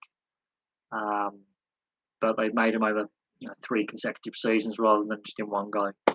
But I think COVID was a necessity that they had to make these changes to at least revamp the product a little bit, in regards to speeding up the game and making the game a little bit more enjoyable. There's been some unintended consequences, but in regards to the Super League, the quality level is there's just a huge gulf in class. It's been quite evident for about a decade now that gulf in class is very evident, and very plain for all to see that there is a huge quality gulf. And yeah, so that is a very evident in the quality. So I do think it's either going to be Australia, New Zealand, or Tonga that win the World Cup come the autumn, come October, November. I can't see England doing it. I can't see France doing it. But again, a lot of things can happen. Players can get suspended, players can get injured, and players can retire. We've seen a lot of players retire because of injury, in both the Super League and around the last couple of years. Um, Most to do with concussion, which is quite concerning. And they're big profile, high name players in Australia that have had to retire, which is a concern. Um, and you know that's something that could impact this upcoming World Cup. Some players could retire at the end of this World Cup, so we may be seeing the end of some players' playing careers come October, November, the Rugby League World Cup. So yeah, this could be the last hurrah for several players, and I think I know the players that may call it a day afterwards. Um, is the 2010 World Cup ball iconic? I think that was one of the Jabalala. I think it's the name of it. Is, for my opinion, the worst World Cup ball. Um, Players, outfield players, and goalkeepers constantly complained about it. Um, it was not well liked by the playing group. Um, I know that much. I remember it was heavily criticised by the sporting media. Goalkeepers and outfield players weren't happy with it. Um, it was one of the most heavily criticised footballs for a World Cup ever. I think my favourite, I think, was the France '98. Um, was my favourite. Um, yeah, it was heavily criticised by the playing group of all nations when they were allowed to when they before the World Cup started they were allowed to do some training with it and practice drills with it, and they weren't overly enamoured with how it moved and how it reacted to altitude, because some of the stadiums were at altitude. You've got to remember that when it reacted to altitude, to sea level, because games were played in Cape Town and games were played in Bloemfontein. So bear that in mind. Bloemfontein is about 2,000 feet higher than Cape Town. South Africa is a very interesting country geographically with the variations in altitude. So when you're playing games in Port Elizabeth and Durban and Cape Town, you're at sea level. But when you're playing games in Pretoria or Joburg, I think it's Joburg, or at Bloemfontein, you're at altitude. And the ball behaved very differently at altitude than it did at sea level. And then you had the World Cup before, where the ball did swerve a fair bit, and there were some goalkeepers going, "Okay, this ball's a little bit difficult to handle." And then you had the World Cup afterwards in Brazil. There were less complaints about the ball. That was the football that the players complained about the most. It had the most detractors in the media. The fans weren't happy with it at the time. It looked amazing, but as a collector's item, yeah, you want to collect it, absolutely, because it was just the design on it was beautiful, but the actual physical design itself, the actual physics behind it, the science behind it, it was terrible. It was terrible. If you struck it, I mean, Van Bronckhorst's goal against Uruguay is possibly the best goal with the ball, and it should swerve a little bit, and there's just no movement. It's just like a dead weight going through the air. It really behaved very bizarrely in South Africa. Um, the players didn't like it. The fans didn't like it at the time. The media didn't like it. Coaches were, like, well, have you had any player ex or current player input on the design of this thing? So Adidas were heavily criticised with their design process with the ball. Um, but it was that bad. It's actually collectible. It's like ugly football jerseys, or ugly hockey jerseys, or really, the Nigeria kit from 2018 was the most sought after kit because it was so ugly, but it was retro, and there's a big thing for retro designs. But no, it wasn't. Um, it wasn't overly popular at the time. Um, Oh, Rob Green hated it. Yes, yes, he had his moments. But Muslera had his moments against Van Bronckhorst in the semi-final where got nowhere near it. Quite frankly, that was a look at Van Bronckhorst's shot, and there's just no movement on the ball. And in previous matches, there's been tons of movement on the ball. So Muslera is thinking this ball's going to go all over the place, and in reality, it just goes dead straight. And he gets his hand to the ball, but it goes through him. But had that been the 2006 ball, I think Muslera saves that. If the ball had just changed the graphic design rather than the science behind it, Muslera saves that shot from Van Bronckhorst with a different World Cup final. Unfortunately, for whatever reason, it just didn't move in the way it had moved in previous matches. But Rob Green definitely had a nightmare with that ball. We know that. Yeah, that was the end of Rob Green's England career. But the 2014 ball in Brazil, there was not really much comment about, you know, um, the movement of the ball. It barely got mentioned. It was not criticised heavily. It went very under the radar as it's a football, which is what you should really have. You should go, this is your equipment. The graphic design may have changed, but the overall manufacture of the ball hasn't.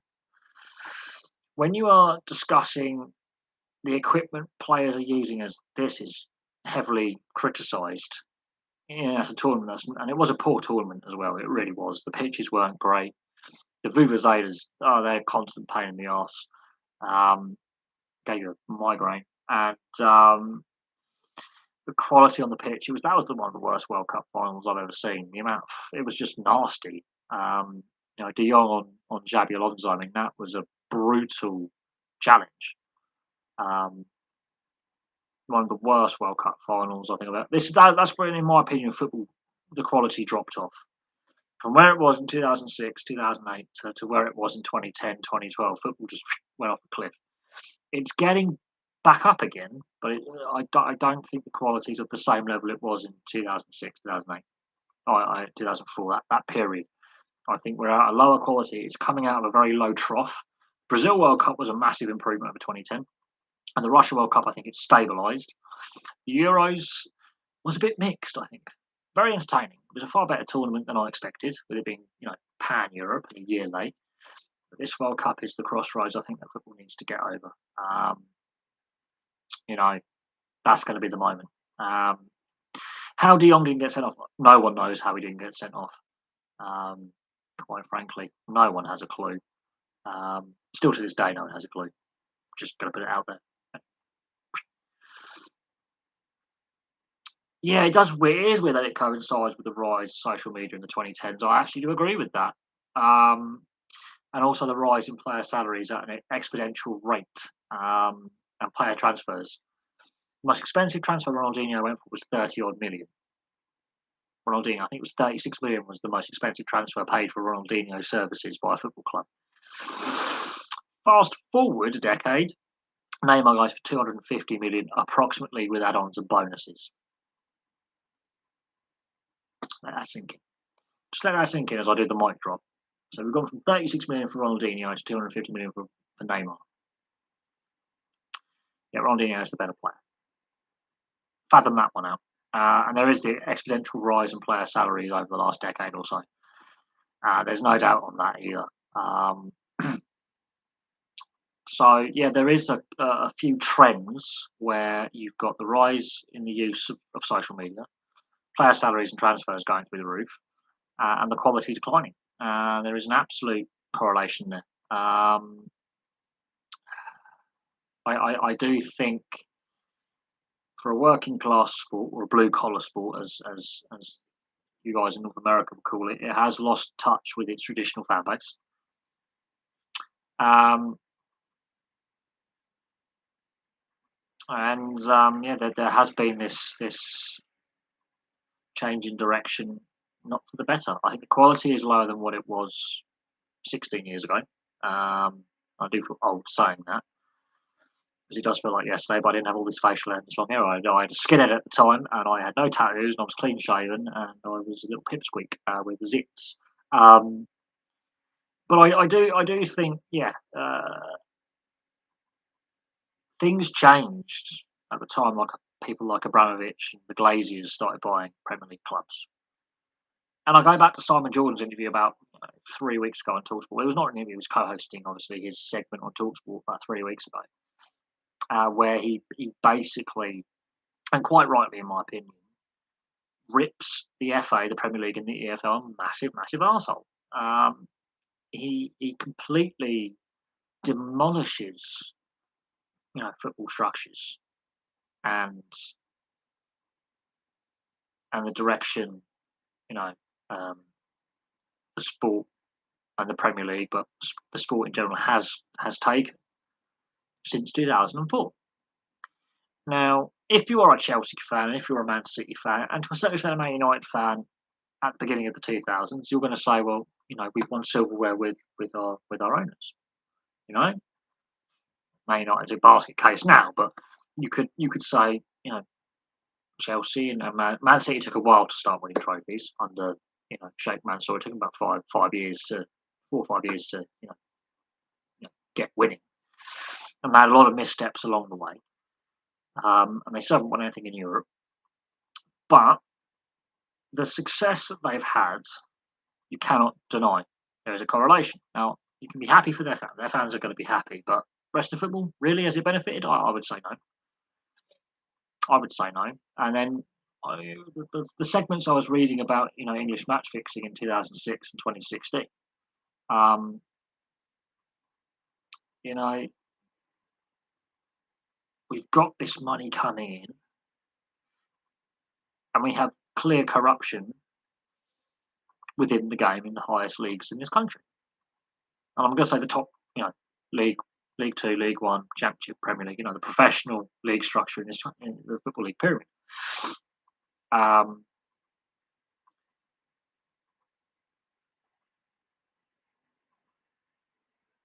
if if Neymar signing that contract didn't get you to start the channel, what event down the line would prompt its creation? Would there be a sports boffin without Neymar? I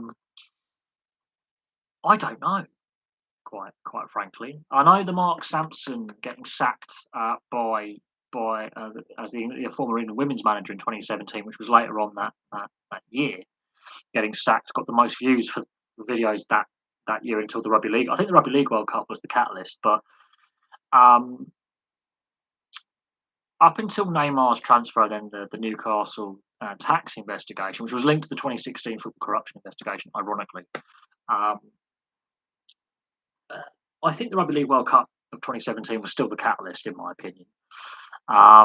So I think there would still be a sportsman. Whether I would have focused on football as the majority of my videos early on, or rugby league,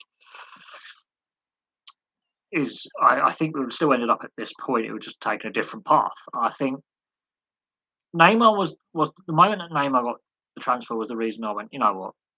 This is big news, not just for sport, but economically, this is ridiculous. And I wanted something to talk about that was apart from me just going the news. Oh, this so and so. So what? And I just woke up and went, "What's going on?" I think the sport's lost its mind. Um, but I think the Rugby League World Cup, I was going to watch that anyway. That was a big catalyst for growth for the channel. And then I did my NRL previews for 2018, and then it did what it did. And then I found my direction. Just over 4 years ago, 4.5 years ago, I found my direction. But uh, I wouldn't have actually had a channel if it wasn't for my friend deciding to crash his motorbike. To be honest, and I say that I knew Chris would have something to do with our direction of my path. He's passed away. My mate Chris passed away, and I got very depressed, basically, which is why I have a channel. But he was always encouraging me to, talk about sport and stuff. So, in a weird way, I'm doing what he encouraged me to do. But the Neymar transfer, I think, looking back on it, it sums up a lot of the issues with Barcelona. Barcelona, obviously, European Super League, 1.3 billion in debt. They were in financial difficulty years ago, even before they sold Neymar. They were a very traditional club saying we'll never have sponsorship on our shirts. They know what sponsorship on the shirts. They need extra income. Neymar, he's going to be the replacement for Messi. We're going to build the team around Neymar. Oh, we've sold PSG for $250 million. It does make you wonder where all that $250 million's gone from the Neymar transfer. It really does. Yeah, Neymar, the most overrated player in the history of the sport. Is he the reason? I think the Rugby League World Cup, I would still, decided to do content over the Rugby League World Cup. And they're the most popular videos on the channel. And, I think, yeah. But yeah, I always when people ask me why I started the channel up, my best friend died, and yeah, I got in a bad place, and then I had some health issues, and I couldn't work, and um, I was struggling for a while, and then Neymar, Newcastle United, with Mike Ashley wanting to sell the club, and the Rugby League World Cup all happened in a few months, and Mark Sampson getting sacked. as well from the England women's job all happened within the space of about 3 4 months, and it sort of blew up, and then fast forward 4.5 years, we're here. And whether there are issues with the algorithm and how certain channels are promoted, and how you get promoted and how you make money, and a lot of YouTubers have complained about the algorithm and not getting the exposure, and issues with ad revenue and memberships. Yeah, we'll get to that issue when we get to it. We'll get to those issues and those hurdles when we get to them. We're still short of the 1,000 subscribers needed to get approved for monetization anyway. We're still short of the view count, view hours required to get monetization. So there's two little hurdles we've got to get past. To be honest, if every single one of my subscribers was viewing this live stream, would hit the view hours quite easily. If every live stream had 800 odd viewers, it would hit the required algorithm stuff. And suddenly you're hitting that many viewers on a live stream, people obviously want to watch, and then things explode. But there are issues with the algorithm. It's a well-known thing. It's been complained about a lot by creators for the last couple of years. I've seen a lot of creators get frustrated and just take extended breaks or even quit altogether on a variety of things. So if you're into metal detecting, there's some good metal detecting creators who packed it in or taken lengthy breaks from the platform because they feel they're not getting the promotion and the push that they deserve, and quite rightly. There's been, they're not getting a lot of traction, which is a shame. There's other sports YouTubers you've seen their average viewers stagnate or drop off, and they're not taking that constant growth that they were having, or their growth has slowed somewhat. So there's a lot of criticism of the platform, and I have criticised the platform myself over periods to do with the monetization policies and restricted the ad apocalypse, as it was called, and how how the Logan brothers still make money off the platform even though they've caused a lot of problems for the platform. The powers that be allow these two airheads to still have airtime and be role models for our young people. Yeah.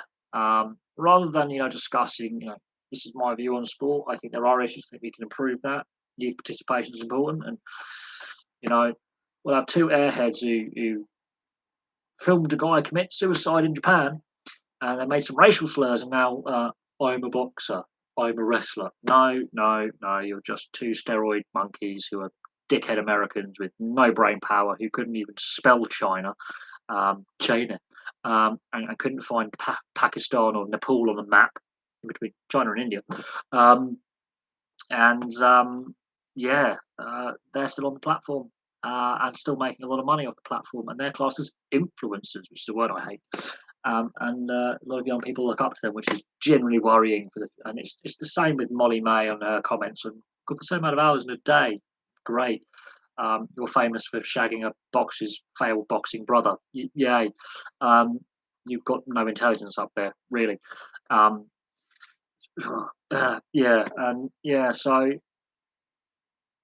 over the last couple of years, there's been this explosion of Instagram influencers, and people like me and other YouTubers we have everyday jobs. I do this as a hobby. Now, if I think I had someone from Sky Sports approach me once and say they wanted me to go down to Wapping, where they've got offices, and do some work for them, and I was like, fuck off.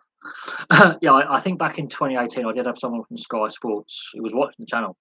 I think they heard me slag them off, but I did get an invite to go down to Wapping to this is before obviously the phone hacking scandal. It might have been just after, but News International, the Murdochs still ran the Sky deal, had a majority stake in it, and someone from Sky Sports sent an email and said, "Do you want to come down? Have a chat with us? Blah blah blah blah blah." I turned him down. Straight up turned him down. I had another guy from, I think, Rugby League News Weekly, so an independent rugby league news website, covers both the Super League and the NRL. Approached me. He's actually a subscriber as well, actually, but he approached me about you know um, doing some interviews with players and ex-players and doing some content. I said, look, mate, I live at the wrong end of the country and I've got a full-time job. Channel's not big enough for me to just go, right, I'm going to travel up to Sheffield or Leeds, um, or go to, Cheshire or Greater Manchester or Lancashire. I can't afford to go halfway across the country and interview. I would love to interview Adrian Morley, by the way, but I can't afford to get to Wakefield or Warrington to, you know, interview a coach or a player or anything like that. Yeah, I've just changed some of the troll side of things. I've done a bit of housekeeping where you've got to be subscribed to the channel for an hour before you can comment, and there's a limit on how often you can comment every. I think, excuse me. Oh, sneezing fit. I love hay fever. It's this time of year when the pollen comes out, especially pine pollen, and I just sneeze. Yeah, I've done a bit of housekeeping. If you notice, you've got to be subscribed to the channel for an hour. And I put a time clock in for how slow mode for how often a person can comment in a period of time. Since I put in, you've got to be subscribed to the channel for an hour before you can comment, the channel's disappeared because they've got to sit here for an hour, or they've got to be on the channel for an hour before they can come back and then give me abuse or give you guys abuse or just generally post crap. Um, and I hate the fact that I was forced to do that and restrict who can comment. So it's just nice to see the same people pop up and leave positive things and things to discuss, because you can disagree with my opinion and say, look, I think you're wrong. Okay, this is how I think of sport. I think this is how I would, because people ask how I would reform certain sports, and I've come up with ideas. We've got TV companies won't allow that, or it's going to make less money or whatever. Um, but I'm a bit of an idealist when it comes to sports competitions and how I would like to see them, like the Champions League, Europa League, and all that. Cup Winners' Cup.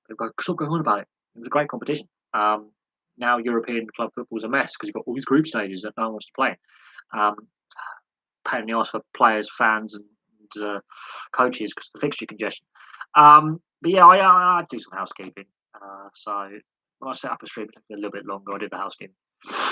Do I think I'll give a good interview? Wow, obviously that'd be interesting. It depends who I've got to interview, really.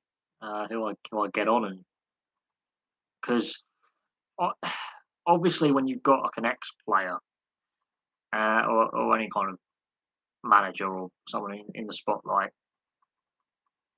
you've got to be very careful, because I want to keep it on point with sport. Now, of course, obviously Shane Warne's obviously the cricketer has obviously now passed away, and he would have been a brilliant interview because he's so down to earth. Unfortunately, the issue is, and it always comes up every interview he's done, his private life and how his off-field antics or his private life got put in the media. And unless something he's done off the field has led to a suspension with a player, I'm not going to bring it up. I'll be like, okay, so you got suspended for this period of time. What was going on? Because they've discussed that ad nauseum. Ad nauseum. You want to hear the stories about. So, what's your funniest dressing room tale? Like you're in the dressing room, in the dressing sheds with a teammate, or name us a funny story when you're on international duty, or you bump into an opposition player in the off season and your mates. Those are the kind of questions that you want to hear the funny tales of, like, oh yeah, well we put chili powder in so and so's drink when we're at an award ceremony, which I have heard has happened before, which is quite funny. The funny stories and like the worst moment, best coach you've had. I would say the worst coach, but the lowest moment in a dressing room as a player in your career. That's a difficult one, but some of the funny tales of incidents that have happened, because there are certain characters. I mean, sport has changed. So if you're going back in time, I would love to interview like someone like an Adrian Morley, um, Steve Blocker Roach. We're talking rugby league players here because Blocker Roach is hilarious. Um, you know, Laurie Daly, Mal Meninga. Mal Meninga would be brilliant to interview. I would love to interview him. Glenn Lazarus. I'm talking about rugby league players. He's probably going straight here. But um, Wayne Bennett, super coach in the NRL, Brisbane Broncos, Georgia Illawarra Dragons, Newcastle Knights, South Sydney Rabbitohs. Future coach, well, he is the current coach of the Redcliffe Dolphins, who joined the NRL next season. Famously, doesn't give a lot of interviews. I would love to pick his brains. The, so I don't know whether I'll be a good interview or not, because we'll have to wait and see. If the channel gets big enough and you know, the opportunity comes along, absolutely, I would love to interview. Um, I would prefer to interview players who've retired rather than active players. Because when I do like career videos or looking back on the career or a club history, I try and look at those players that have now retired.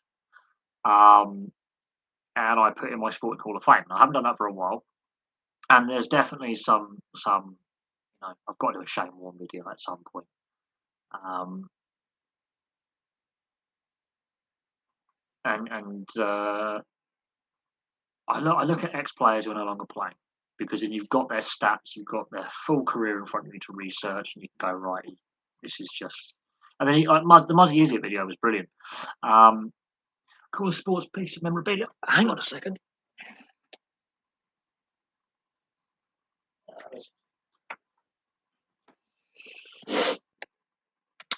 Well, this. I don't know about the lighting, if you can see that. The late Murray Walker, former British F1 commentator. Well, I got this for my 13th birthday, I think. What year was this one published? I think this is my favourite. Yeah, I got this on my 13th birthday. It's no longer in print either. And it is signed by Murray Walker. Signature, actually. Yep. And it's got his signed, so it is rare. There wasn't a lot of these printed. It was only in print for a couple of years. And it only goes up into the 2002 season. But I've got it out on the live streams before. Yeah, there's all sorts. It goes back to Fangio. I mean, that's what a Grand Prix car looked like in the 50s. It goes back to Fangio and co. So yeah, Fangio, not the first. I think it's got a Scari in here as well. No, Fangio. I think a Scari's in here as well. I've just got to dig him out. But yeah, it's the way you Americans spell colour without the U. Yeah, it has got a Scari. And of course, the Scari's got a Scari chicane at Monza named after him. And he died at Monaco. He was driving a Lancia. Yes, he was driving a Lancia, and he crashed into the harbour.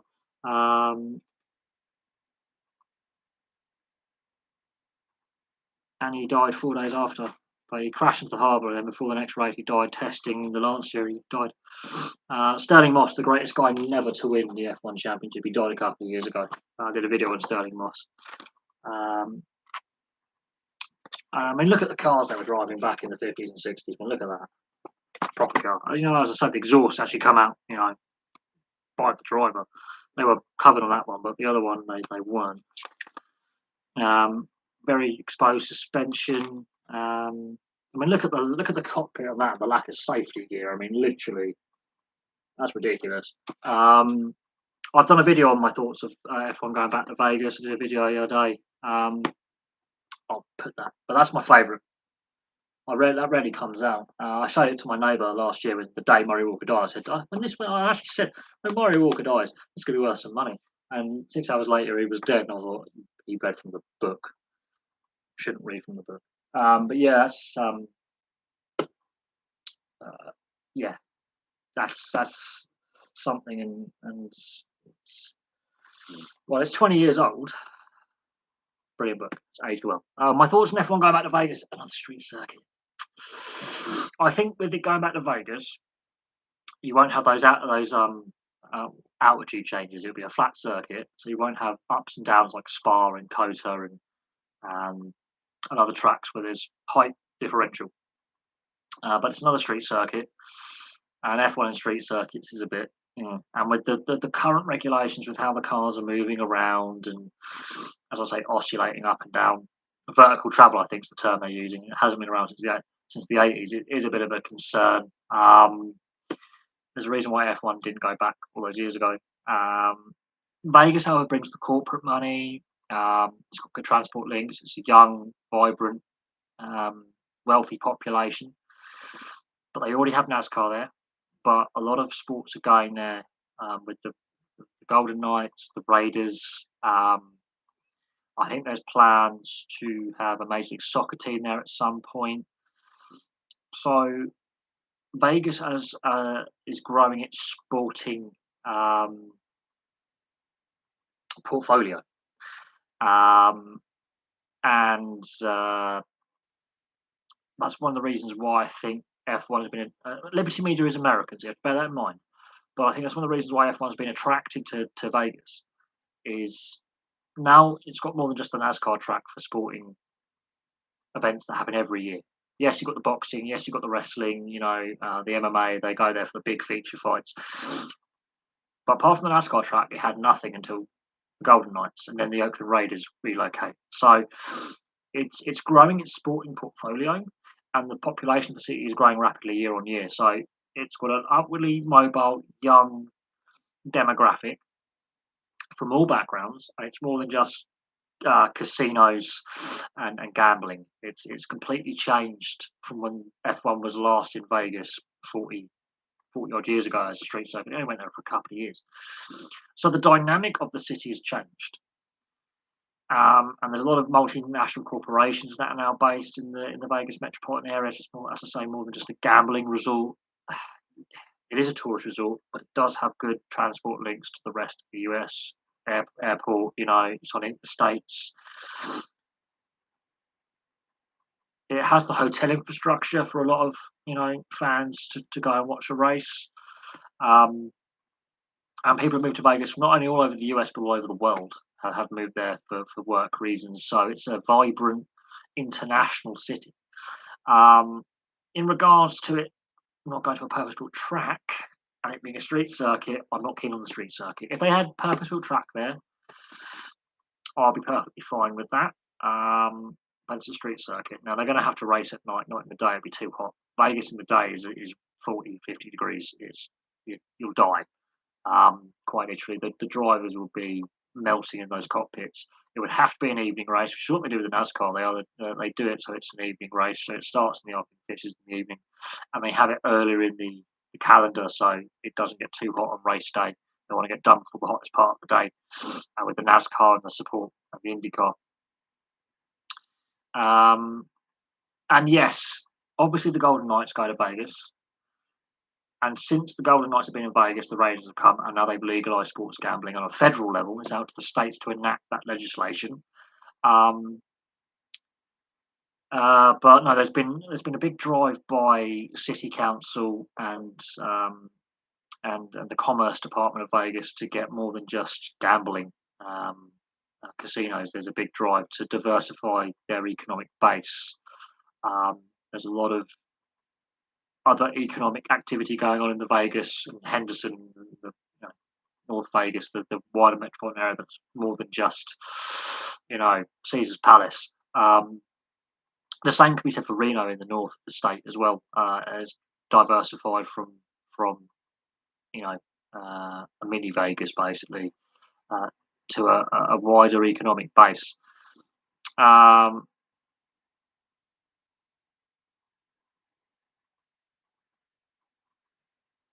you know, in regards to them going to Vegas, I do hope they do build a purpose built circuit. Um, but it's going to be a street circuit. They can't go around the NASCAR oval. It's a short track oval, so they can't use that like in the infield. It just wouldn't be long enough. I do believe that there are also other circuits, um, in the US that could accommodate F1. Watkins Glen and Road America, with some modifications, could quite. They host FIA sanctioned events on the endurance package, the GT endurance kind of series, um, and IMSA series, so that they are up to high standard. Road America will be brilliant. It's long enough. Um, you've got Charlotte Oval, which has the infield, the Roval. Could quite easily, with all the safety features they have there, host an F1 race. But of course, Charlotte being the heartland of NASCAR, already has multiple race weekends and test days that NASCAR uses track availability for the use of the Charlotte Motor Speedway. But the Roval Road Course, I think, would quite easily accommodate F1. Obviously, you've got Indianapolis, where they've been before. Laguna Seca with a few modifications. I honestly believe you could. I mean, the corkscrew might, with the current regs, wouldn't work with these cars. They would just fly. But Laguna Seca, it's a little bit on the short side for a circuit. It's one of the shorter circuits, but is doable.